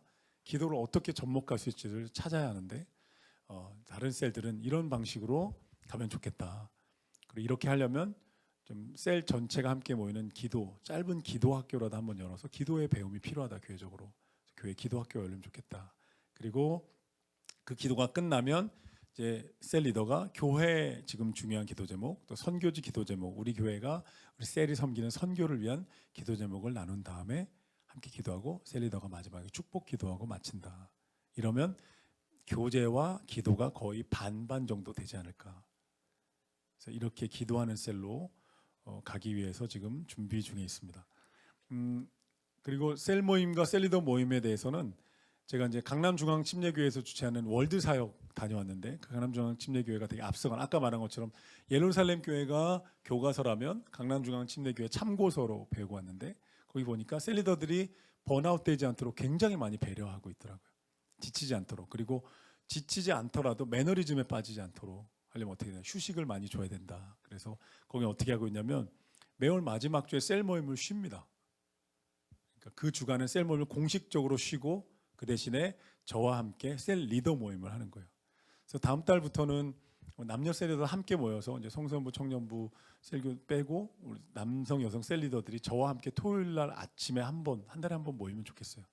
딱 1시간 반 정도 모여서 함께 교제하고 뜨겁게 기도하고 비전을 나눌 수 있는, 그래서 함께, 왜냐면 제가 여성 나눠서 2번 하고 남성 한 번 3번 하니까 제가 너무 목이 나만하질 않는 거예요. 그래서 한꺼번에 모여서 우리가 교제하면서 그러면 어떨까? 괜찮을까요? 어떻게 생각하십니까? 네, 그래서 휴식하고 그리고 여름하고 겨울에 방학하면 좋겠다. 네, 4주간 최소 하면 좋겠고, 어떤 리더들은 2달 합시다. 뭐 6주 합시다. 지금 4주냐 6주냐 2달이냐를 가지고 투표를 해야 될지 의논을 좀 해야 되는데, 어찌됐건 방학은 필요하다. 그래서 여름 방학, 겨울 방학을 가장 더울 때, 추울 때, 연말 바쁠 때 방학하고 한 달에 한 번도 쉬고, 한 달에 한 번씩 쉬니까 4주 정도 해도 될 것 같기도 하고요. 그렇죠? 이현 집사님 2달? 여름 6주, 겨울 4주. 여러 가지 의견들이 있는데, 그러니까 그런 식으로 좀 쉬면서, 그리고 가을이나 겨울쯤에는 셀리더들이 이런 컨퍼런스 말고 정말 함께 기도하며 휴식할 수 있는 시간도 좀 만들고, 이렇게 해서 셀 리더들 정말 위로하고 힘을 주는 일들이 교회 안에 필요하다. 이런 것들을 하고 있습니다. 그래서 셀 리더 모임을 다음 달부터는 매월 마지막 주 토요일 10시 반에 함께 리더들 모여서 남성 리더, 여성 리더 함께 모여서 다 같이 하는 걸로 방향을 좀 잡으면 좋겠습니다. 네, 반복됐죠? 일강하고 같은 원리이지만 이런 것들이 우리에게 신학으로 심겨집니다. 질문이 혹시 있으시면.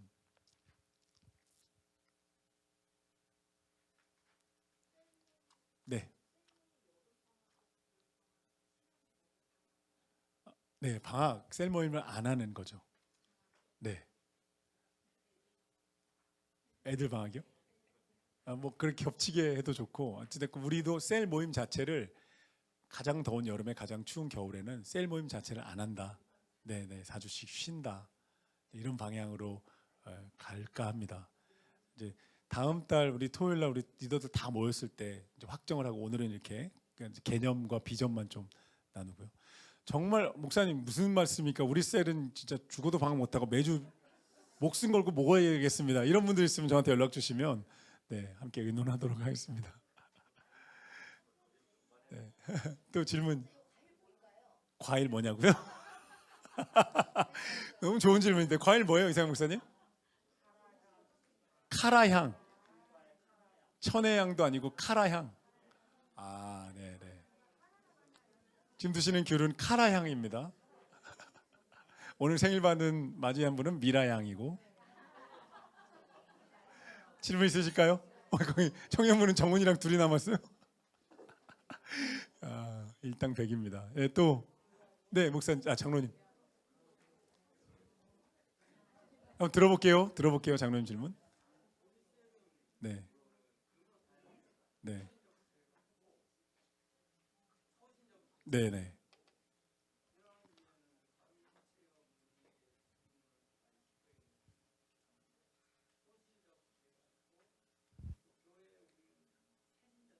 네,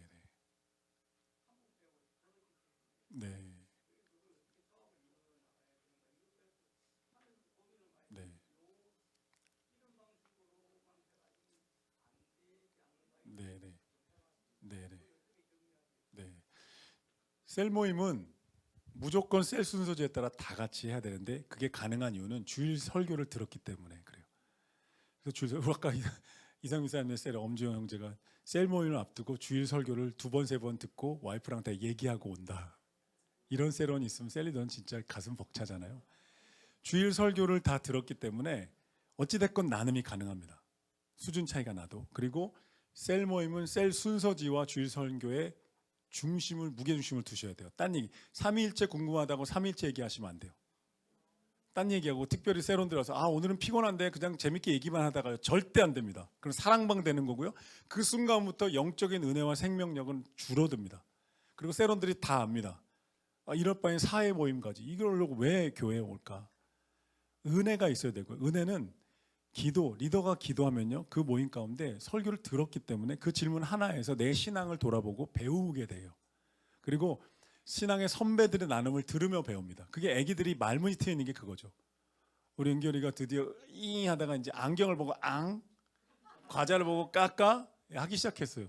말은 되려. 몸은 정말 빨라요. 몸 얼마나 운동 잘하는데. 근데 그러니까 애기들 똑같습니다. 초신자부터 리더까지 다 섞여 있을지라도 주일 설교를 들었기 때문에 청소년부나 초등부도 설교를 가지고 나눔을 하는 거죠. 설교에서 설교 본문 성경을 살짝 찾아보고 설교에서 나한테 해당되는 질문하면서 자기는 몰라도요. 똑같이 들은 설교로 저렇게 자기한테 적용하는구나. 저렇게 신앙으로 의미와 메시지를 받는구나를 들으면서 배우에서 가능하고 셀 모임 순서지를 지키셔야 돼요. 여기서부터 놓치고요. 오늘은 그냥 나갑시다. 오늘 딴 얘기합시다. 오늘 신앙적 질문. 오늘 이 질문 얘기할 거 이러면 그때부터 그냥 하락세가 되는 거예요. 좋은 질문인데 삼일째 너무 좋은 질문인데 짧게 한번 답해 줄게요. 그리고 부족하면 목사님께 물어보겠습니다. 삶에 요즘 일하면서 너무 아프고 애들 때문에 너무 힘들어요. 그러면 짧게 얘기하고 너무 좋은 얘기인데 우리 일단 요 나눔을 하고 끝나고 저랑 하시든가 아니면 또 따로 모여서 얘기하고 아니면 아이스 브레이크 내서 너무 힘들면 좀 얘기를 하더라도요. 여지를 좀 주든 너무 칼같이 자르면 우리 리더가 들어주지도 않는다 이러니까요. 근데 너무 칼같이 자르면 또 안 되지만 삼천포로 가는 걸 막는 역할 리더가 되게 중요하고 한 명이 장황하게 말하는 거 막는 거 너무 중요하고 말 안 하는 분도 말할 수 있게 질문 던지는 거 중요해서 중심을 계속 리더가 붙잡아요. 여기 모이면 내가 지킨다.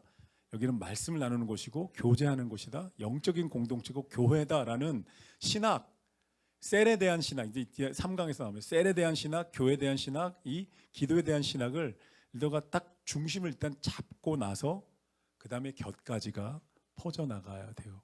그래서 아까 얘기한 것처럼 너무 초신자다 싶으면 교회가 준비되면 리더께서 목사님들 아니더라도 리더께서 기초반 할 수 있거든요. 바나바처럼 교재 읽기만 해도 리더들은 가르칠 수 있는 수준이기 때문에 그러면 1대1로 3주나 4주 정도 나랑 1대1로 합시다.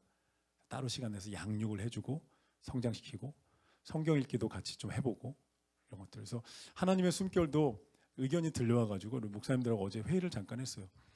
어려운 본문 빼자. 뭐 명단 족보, 막 규례 나오는 거 말고 읽기만 해도 은혜가 되는 본문만 묵상하기에도 우리 바쁘다. 그리고 해설을 하자. 우리가 교육자들이 좀 수고롭지만 본문을 해설을 좀 길게 하고 어떤 적용과 어떤 메시지를 우리가 여기서 얻어야 되는지를 해설을 하자. 그래서 좀 초신자도 할 수 있는 큐티집으로 가보자고 했어요. 그래서 6월 달부터는 조금 더 그렇게 업그레이드 해볼게요. 또 구체적인 거는 좀 개인적으로 저랑 또 셀리더 모임 때 또 다음 달에 하면 좋을 것 같습니다. 또 질문 있으실까요? 네, 구집사님. 네.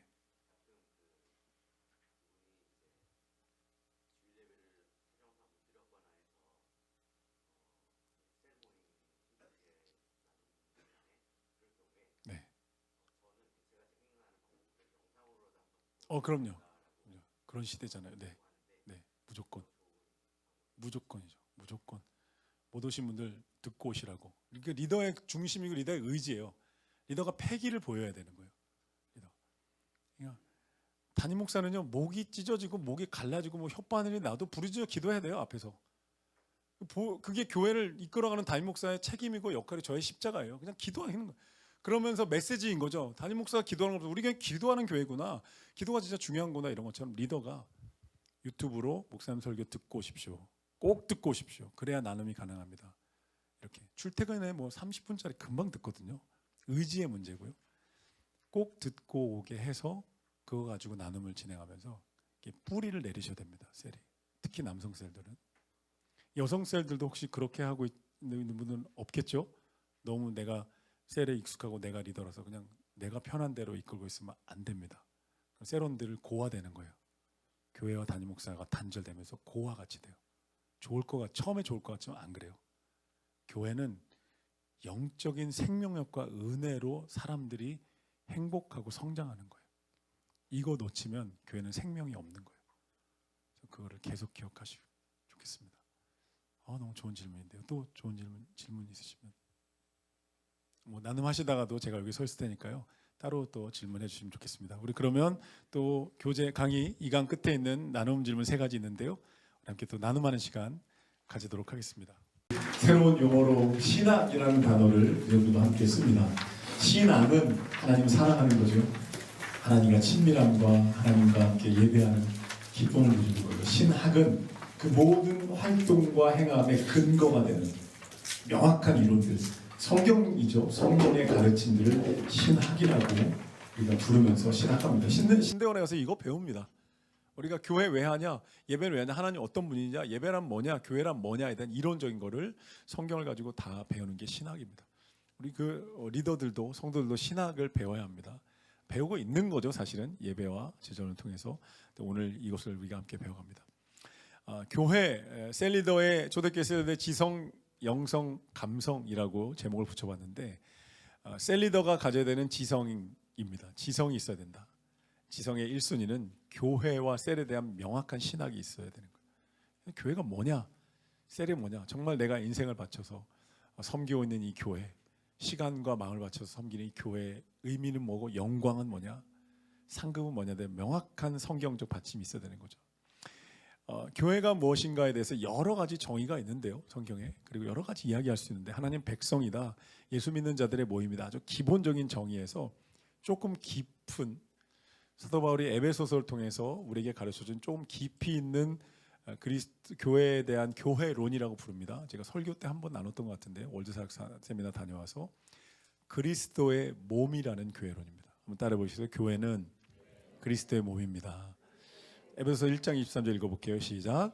교회는 그의 몸이니 만물 안에서 만물을 충만하게 하시는 이의 충만함이니라. 아멘. 좀 말이 좀 어려운데 교회는 그의 몸, 그리스도의 몸인데 그대로 말 그대로 몸통인데 만물, 온 세상 안에서 만물, 온 세상을 충만하게 채우시는 분 하나님이죠. 그 하나님의 충만함이 교회에 쏟아져 내린다는 거예요. 그러니까 하나님이 모든 세상을 다스리고 모든 곳에 계시지만 교회의 특별한 시간에 특별한 상황에 특별한 예배 가운데 더 특별한 방식으로 임하신다. 예배 가운데 하나님의 임재가 있다고 우리가 표현하는 게 그런 거예요. 예배 가운데 하나님의 임재가 풀어지면요 정말 사람들 살아나고요 상처가 치유되고 죄를 회개하게 되고 하나님 나라의 눈이 열리게 됩니다. 할렐루야. 우리 교회 예배가 모든 예배가 그런 예배가 되기를 간절히 소망합니다. 그리스도의 몸이라는 교회론 굉장히 중요해요. 리더들뿐만 아니라 성도들도 마찬가지입니다. 이 교회론을 사도 바울이 어디서 발견했냐면 사도행전 9장에 제 설교 때 한번 나눴었어요. 바울이 되기 전에 사울이 교회를 박해하기 위해서 그리스도인들을 체포해서 다 처형하려고 대제사장들에게 공문을 받아서 다메섹이라는 도시를 가요. 예루살렘에서 다메섹을 향해 가다가 예수님께서 빛으로 바울에게 임하셨잖아요. 그래서 그 빛이 태양이 아니고 태양을 만드신 분의 영광을 의미하는 거예요. 예수님의 그 영광스러운 빛이 바울에게 비춰지는 순간에 사울이 눈이 멀어버립니다. 여러분 태양도요 그대로 쳐다보면 눈 먼다는 거 아세요? 히말라야 산맥 같은 데 등정하다가 흰 눈에 반사돼서 눈 비치면 눈 멀어요. 그래서 이렇게 고글을 쓰잖아요. 사람 고문한다고 햇빛상에서 눈 이렇게 억지로 뜨게 하면요 해안보다 눈 멀어요. 너무 강하기 때문에. 그보다 더 강한 예수 그리스도의 영광의 빛이 사울에게 비쳐요. 근데 그때 하신 말씀에서 사울이 교회가 그리스도의 몸이라는 말의 의미를 깨닫는 거예요. 예수님이 사울에게 말씀하셨죠. 사울아 어찌하여 너가 나를 핍박하느냐. 사울이 제가 언제 당신을요? 저는 교회와 그리스도인들 핍박하러 가는 겁니다. 이렇게 답해요. 답이 나오진 않지만 그렇게 답했을 거예요. 생각했을 거예요. 무슨 얘기야? 근데 예수님이 쭉 말씀하시니까 너가 교회를 핍박하는 것, 나를 핍박하는 거다. 교회가 나다라는 거예요. 이게 너무너무 중요한 말씀. 교회는 예수님이다. 교회는 예수님입니다. 그러므로 교회에 대해 손가락질하고 교회에 대해 비판하고 교회에 대해 욕하는 건 예수님을 향해 욕하는 거다. 너무너무 이 교회론을 가지고 있을 때 우리가 교회를 사랑하게 되는. 그래서 예수님을 사랑한다는 건 교회를 사랑하는 거예요. 연약할지라도 부족할지라도 우리 다 그런 경험 다 있죠. 저를 포함해서 한국 교회 무슨 교회가 왜 이래 교회가. 근데 그 교회를 예수님을 바꿔야 돼요. 바꿔서 말하면 진짜 위험한 말이 돼요. 예수님이 왜 이래? 예수님 왜 저래? 뭐 이해는 우리 다 하죠. 담임 목사들 막 타락하고 목사님과 장로님들 싸우고 막 성도들 막 온갖 스캔들이 아까도 얘기한 것처럼 시흥의 어떤 목사가 히브리어 좀 잘 가르치다고 성도들 가스라이팅하고 성적으로 착취하고 도망가고 얼마나 너무너무 가슴 아픈 일들이 많지만 교회가 그리스도의 몸이라는 것을 배운 우리는 교회에 대해 함부로 말할 수 없다.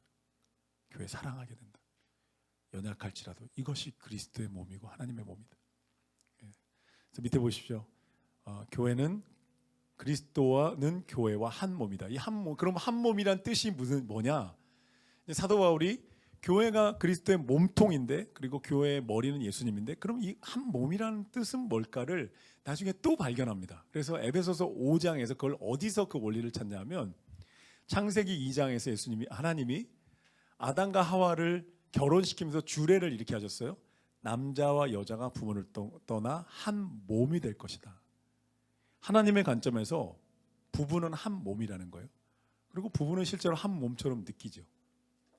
한 몸이 되었다. 그래서 그것을 에베소서 5장에서 바울이 가져다가 이렇게 표현해요. 남자와 여자가 결혼해 한 몸이 되는 것처럼 그리스도와 교회가 결혼한 거고 한 몸이 된 거다. 이제 설교 때 예화 들었던 거 기억나시나요? 부부가 함께 산책을 하고 있는데 저쪽에서 시커먼 불량배 덩치 큰 놈이 막 달려와서 내 아내의 목덜미를 잡고 땅에 패대기 쳐서 때리기 시작합니다. 그럼 남편이 그걸 보면서 덩치가 큰 놈이 왔으니 피해 있자. 오늘은 컨디션이 안 좋네. 이따 봐 여보. 이런 남편 없죠. 신고해야죠.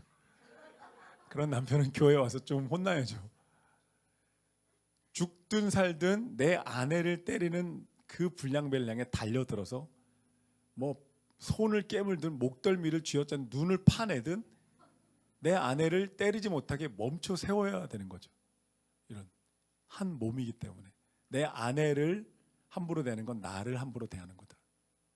이게 한 몸의 원리라는 거예요. 진짜로 죄송합니다. 이런 표현 죄송합니다. 지렁이처럼 암수 동시라는 뜻이 아니고 교회하고 예수님이 다 한 몸 이런 게 아니고 원리적으로 보면 결혼해서 한 몸이기 때문에 여러분 이게 신학이에요. 이 신학을 배우면 교회를 떠올릴 때 예수님을 떠올리고 그리고 교회를 함부로 대하지 못할 뿐만 아니라 교회를 사랑하게 돼요. 아까 하나님의 자녀, 사람들을 대할 때도 마찬가지.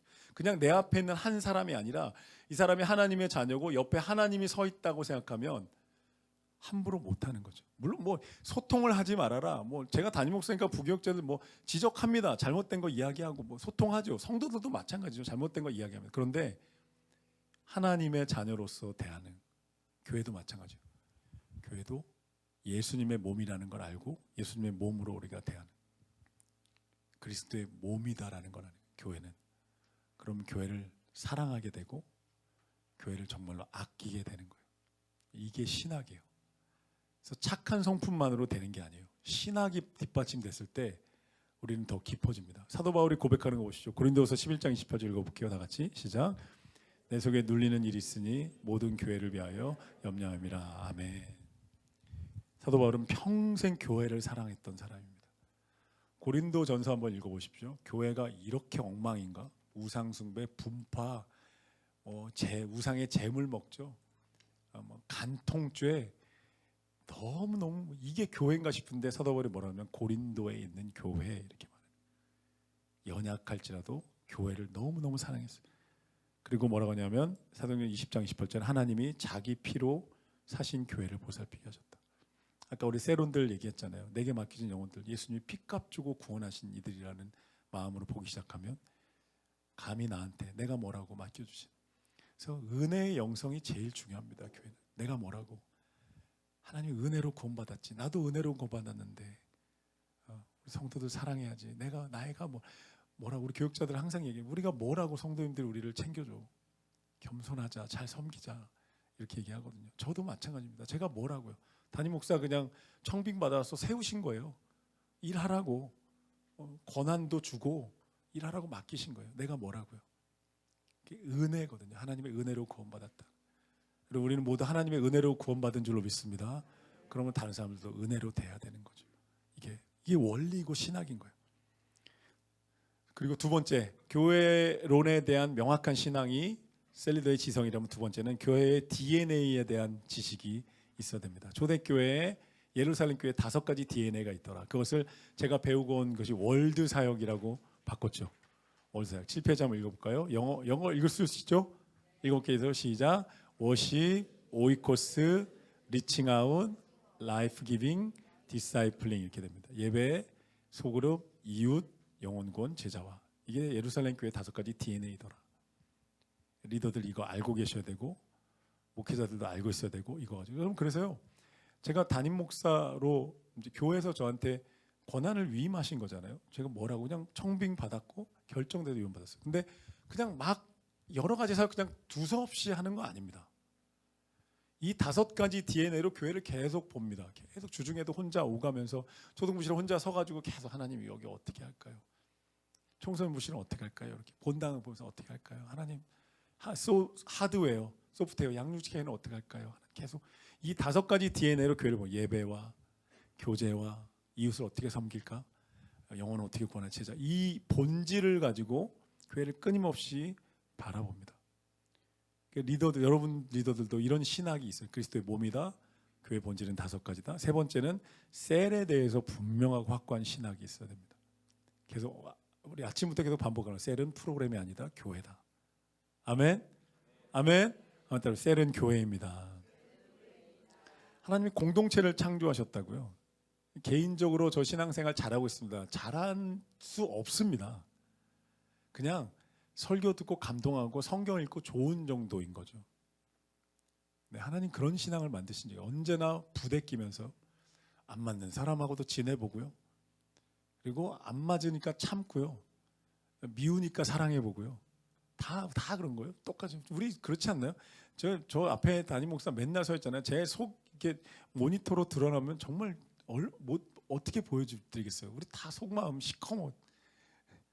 다 속 안에 뭐가 있잖아요. 이거 보여주면 안 되죠. 근데 거기서 우리 사랑을 배우고 말씀을 배우고 순종을 배우고 예수님처럼 몸부림치면서 우리는 함께 부대끼며 살아갑니다. 그게 공동체인 거예요.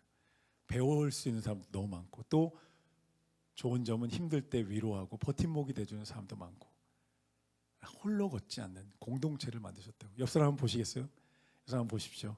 이 사람이 하나님이 나에게 주신 선물인 거예요. 손잡고 인사하겠습니다. 하나님은 당신 내게 주신 선물입니다. 이게 교회입니다. 교회입니다. 절대로 혼자 걸으라고 하신 적이 없고요. 함께 걷는 거예요. 마음에 들든 안 들든 사랑하든 안 하든 사랑을 배우고 성장하고 위로해주고 서로 붙들어주고 보면서 배우고 이런 만남이 있는 거예요. 그리고 그 말에 근거가 되는 신학이 또 하나 나오죠. 모든 성도는 하나님의 가족이고 자녀다. 에베소 2장 19절 읽어볼게요. 시작. 이제는 외인이 아니요 나그네도 아니요 오직 성도들과 동일한 시민 하나님의 가족이라. 아멘. 아멘. 이게 교회는 그리스도의 몸이다. 셀은 교회다. 하나님의 가족이다. 이게 하나하나가 신학인 거예요. 교회론, 셀론이에요. 이런 것들이 이게 리더들 안에 하나하나 쌓여 있어야 돼요.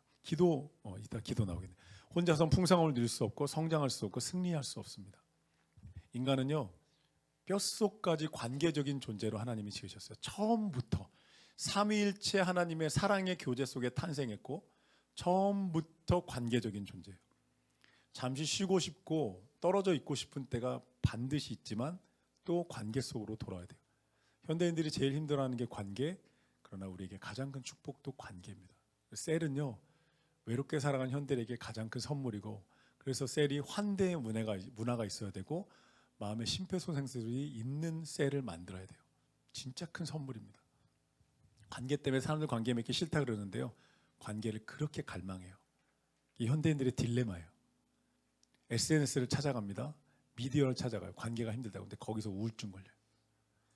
이런 것들이 있습니다. 셀리더의 지성은 교회론에 대한 확실한 신학이 있어야 된다. 두 번째, 셀리더의 영성은 기도의 DNA와 은혜의 영성입니다. 모든 사역의 엔진은 기도입니다. 기도에 대해서요. 구약 성경에 하나님께서 말씀하셨죠. 이사야 56장 7절에 내 집은 만민이 기도하는 집이다. 신약에서 예수님 말씀하셨어요. 기도 외에 마가복음 29장에 9장 29절에 기도 외에 다른 것으로는 이런 유가 나갈 수 없느니라. 아멘. 기도에 대해 이론의 여지가 없는 거예요. 우리 예수님 기도하셨어요. 새벽마다 기도하고 밤새 기도하고 겟세마네 동산에 기도해요. 기도에 대해서 이론의 여지가 없어요. 기도, 하나님과 예수님이 신구약에서 한마디씩 딱 던지셨어요. 기도 외에 안 된다. 기도가 우선성이고요. 그리고 기도의 가장 기본값은 부르짖는 기도입니다. 그리고 그 위에 다양한 기도들이 확장되는 거예요. 리더가 먼저 다락방에서 뜨거운 기도해야 돼요. 제가 세대들께 부탁했었고 또 부탁드립니다. 일주일에 한 번 이상은 새벽이든 금요든 교회에서 모이는 공예배 기도 시간에 나오셔야 돼요. 왜냐? 혼자서 살아남을 수 없어요. 그렇게 될 정도로 훈련되고 성숙한 사람들이 있긴 있어요. 대부분은 교회 공동체에서, 저도 여러분 담임 목사로 목회자로 26년 이렇게 살았는데요. 저도 말씀 안 읽고 기도 안 하잖아요. 하나님 멀게 느껴지고 신앙 식어요. 너무너무 당연한 원리예요. 예외가 없습니다. 기도 자리, 공예배, 우리가 함께 모여 기도하는 자리에 하루 이상은 나오셔서 기도하고 공급받아야 돼요. 금요 집회가 제일 좋긴 하지만 사정이 되는 대로 새벽 기도든 또 금요 성령 집회든 하루는 최소한 매일 나오라고 말씀 못 드리겠어요? 근데 하루는 매일 나오십시오. 말씀을 해야 되겠네요. 나오든 안 나오든 매일 나와서 기도하십시오. 아멘. 최소한 하루는 공예배, 하나님이 지으신 베델의 집에서 영적 지도자들이 있는 기도의 시간에서 함께 기도하면서 은혜를 공급받아야 돼요. 그래서 은혜 안에서 강한 기도예요. 리더가 돼야 합니다. 내 힘으로 하는 비정한 셀사역, 비장한 셀사역. 내 힘으로만 하려는 비장함. 내가 한번 해보겠다. 100점 100패입니다. 해보십시오. 안 됩니다. 네, 안 됩니다. 기도하면 됩니다. 아멘. 기도하면 어떻게든 하나님이 일하시고요. 어떻게든 하나님이 붙들어 주시고 어떻게든 한 걸음 한 걸음 1cm라도 잘하게 하세요. 기도하면. 근데 기도 안 하면 그냥 비장함으로 끝나요.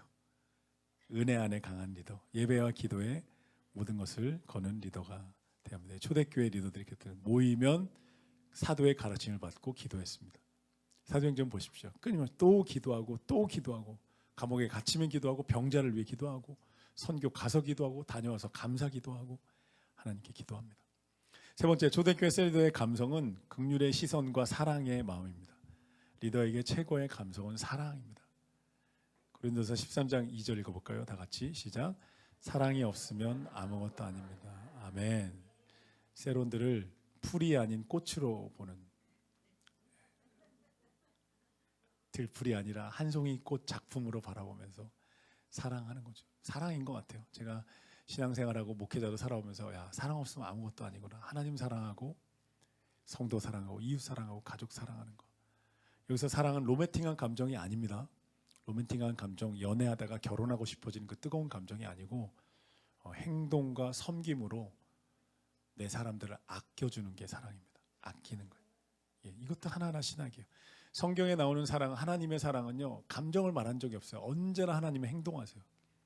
예, 사랑은 포용이고 용납입니다. 요한복음 13장에 예수님이 제자들 발을 씻기셨죠. 그리고 말하셨어요. 내가 너희를 사랑한 것처럼 너희도 사랑해라. 사랑은 발을 씻겨주는 거다. 15장에 가서 이렇게 말씀하셨어요. 내가 너희를 위해 목숨을 내준다. 최고의 사랑이니까 너희도 서로에게 목숨을 내줘라. 행동하며 섬기는 사랑입니다. 여러분, 그래서 사랑은 오래 참고예요. 사랑 오래 참고. 그리고 베드로전서 4장 8절 읽어볼까요? 다 같이 시작. 사랑은 허다한 죄를 덮는다. 아멘. 사랑은 이게 사랑이에요. 행동하고 섬긴 것이 사랑입니다. 그러면 이제 마지막 결론으로 가볼게요. 사랑은 처음에 제가 1강 시작할 때 얘기했죠. 착한 성품으로 안 됩니다. 신학이 있어야 합니다. 처음에 얘기했죠. 내가 만나는 내 세론, 내가 만나는 성도 누구든 하나님의 자녀고 하나님이 옆에 서 계신다는 것을 신학적으로 생각하면 이 사람을 내가 존중하고 그리고 이 사람을 내가 사랑할 수 있게 되는 거예요. 이게 어디 나오냐면요. 요나서에 하나님이 요나를 보내서 아수르에 있는 니느웨라는 도시에 심판을 선포해라. 근데 이제 구약 성경에서 하나님의 말씀을 반대로 불순종한 최고의 선지자가 요나거든요. 동쪽에, 여러분 보시기에 동쪽으로 니느웨로 가야 되는데 서쪽 다시스로 가서 배 타고 도망가다가 이제 빠져서 하나님 주시는 고래 물고기 아래 갇히잖아요. 여러분 3일간 갇힙니다. 상상해 보시죠. 여러분 물고기 안에 3일 있으면 얼마나 찝찝할까요? 위액이 나오죠. 씹담한 생선들이 있고 막 질척거리고 거기 3일을 지내는 거예요. 요나가 거기서 하나님께 회개해요.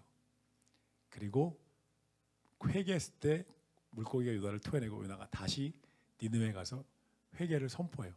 근데 왜 요나가 안 가려 했는지 아세요? 왜 안 가려 했을까요? 죽임당할까 봐. 니느웨 사람들이 구원받는 게 싫어서. 죽임당할 위험도 있죠. 니느웨는 유다와 대적이니까. 근데 아수르 니느웨는 당시에 너무너무 악독한 제국이었어요. 피정복 국가와 민족들 너무너무 학살했던, 사실 우리로 치면 이제 일본 같은 느낌이에요. 이번에 우리 장로님들 일본 수련회 다녀서 일본을 사랑하게 된, 일본에 선교가 필요하구나, 복음을 전해야 되는 곳인 문화를 깨닫고 선교가 이렇게 중요한 거예요. 선교여행 다녀오셔서 일본을 왜 기도하게 됐다고. 니느웨가 그런 곳이었어요. 가서 회개하고 요나가 가서 전파하는데 보면 3일 길을 다니라고 했는데 하루만 딱 선포하고 빠집니다. 요나가 삐진 거예요, 하나님께. 근데 어떻게 되는지 아세요? 니느웨 백성들이 회개합니다. 요나가 요나 4장에서 하나님한테 화를 내요. 진짜 그렇게 돼요. 읽어보십시오. 분냅니다, 하나님께. 화냈다는 단어거든요. 하나님, 내가 이래서 안 가겠다 그랬죠. 내가 괜히 말씀, 이런 선지자가 있을까요? 내가 말씀해서 회개했는데 기뻐하지 않아요. 나 같으면 팔짝 뛰며 좋아하겠구만. 거 봐요, 내가 복음 전했더니 다 회개하고 거듭났잖아요. 이게 뭔 일이에요? 막 화내요. 왜냐하면 멸망당했으면 좋겠어요. 너무 악독한 제국이었어요. 근데 하나님 뭐라고 하시냐면, 나는 너네 유대 민족만이 아니라 니느웨 땅에 있는 12만 명의 사람들 아낀다. 한 명도 멸망당하는 거 나는 원치 않는다. 난 아낀다라는 거 거기서 나와요. 리더는요, 사람들을 아끼는 사람입니다. 아끼는 거예요. 내게 맡겨진 사람들을 보면서 그들의 인생과 가족과 그들의 꿈을 아껴주면서 도와주는 게 리더죠. 예수님이 사람들, 요한복음 13장에 보면 자기 사람들을 사랑하되 끝까지 사랑하셨다고 표현해요. 우리 저희 교사들 한 테이블 앉아 있는데 제가 당회 때 그런 얘기했어요. 장로님들, 교회 다른 봉사자들하고 교사들 똑같은 무게로 보시면 안 됩니다.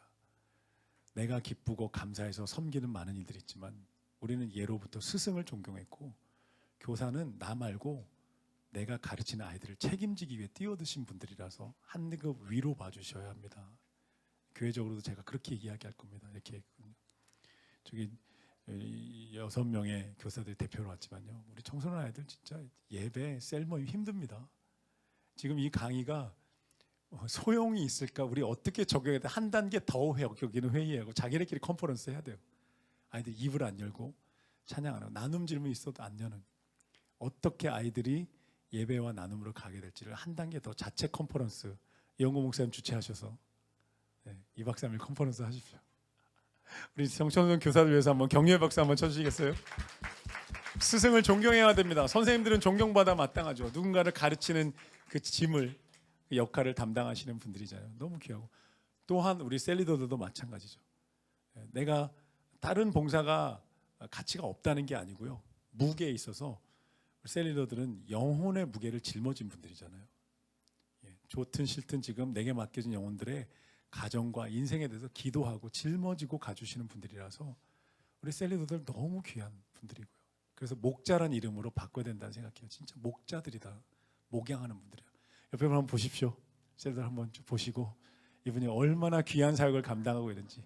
이분 어깨에 올려있는 영혼의 무게가 보이십니까? 이 리더들이 눈물로 기도하고 있는 가정이 몇 가정이에요.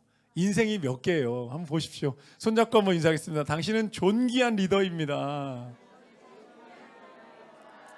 아멘. 아멘.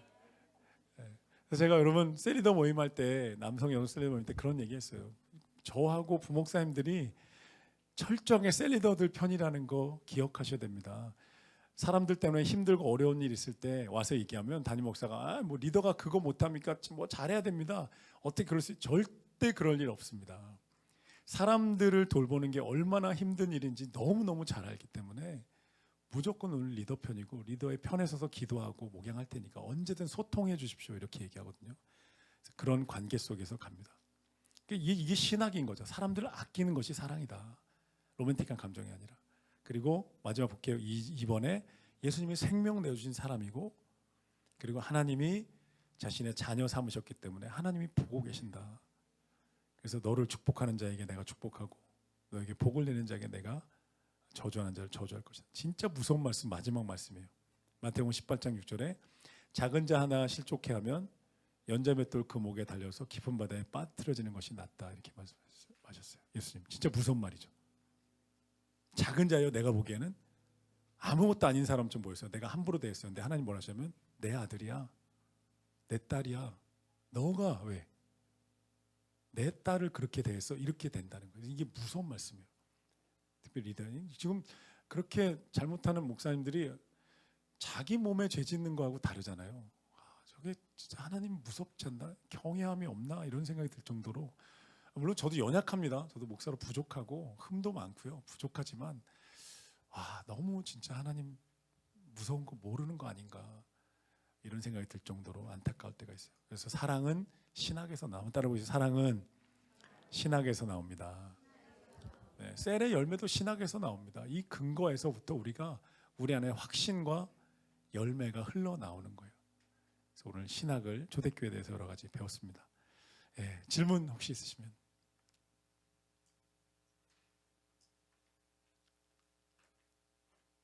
우리 청소년 선생님들 잘 따라오고 있죠? 네, 한 단계 더 적용하십시오. 그래서 한 단계 더 어떻게 우리는 청소년들에게 접목시킬 수 있을까?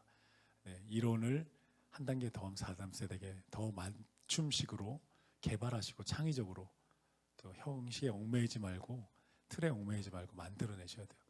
그래서 그렇게 고민하고 기도하시면 하나님이 지혜 주실 거예요. 자, 우리 나눔 질문 밑에 또 나눔하고 마무리하겠습니다. 오늘 시간이 많이 가서 한 10분 한 12분 정도 25분까지 우리 나눔하고 기도하고 마쳐야 되겠습니다. 나눔하겠습니다.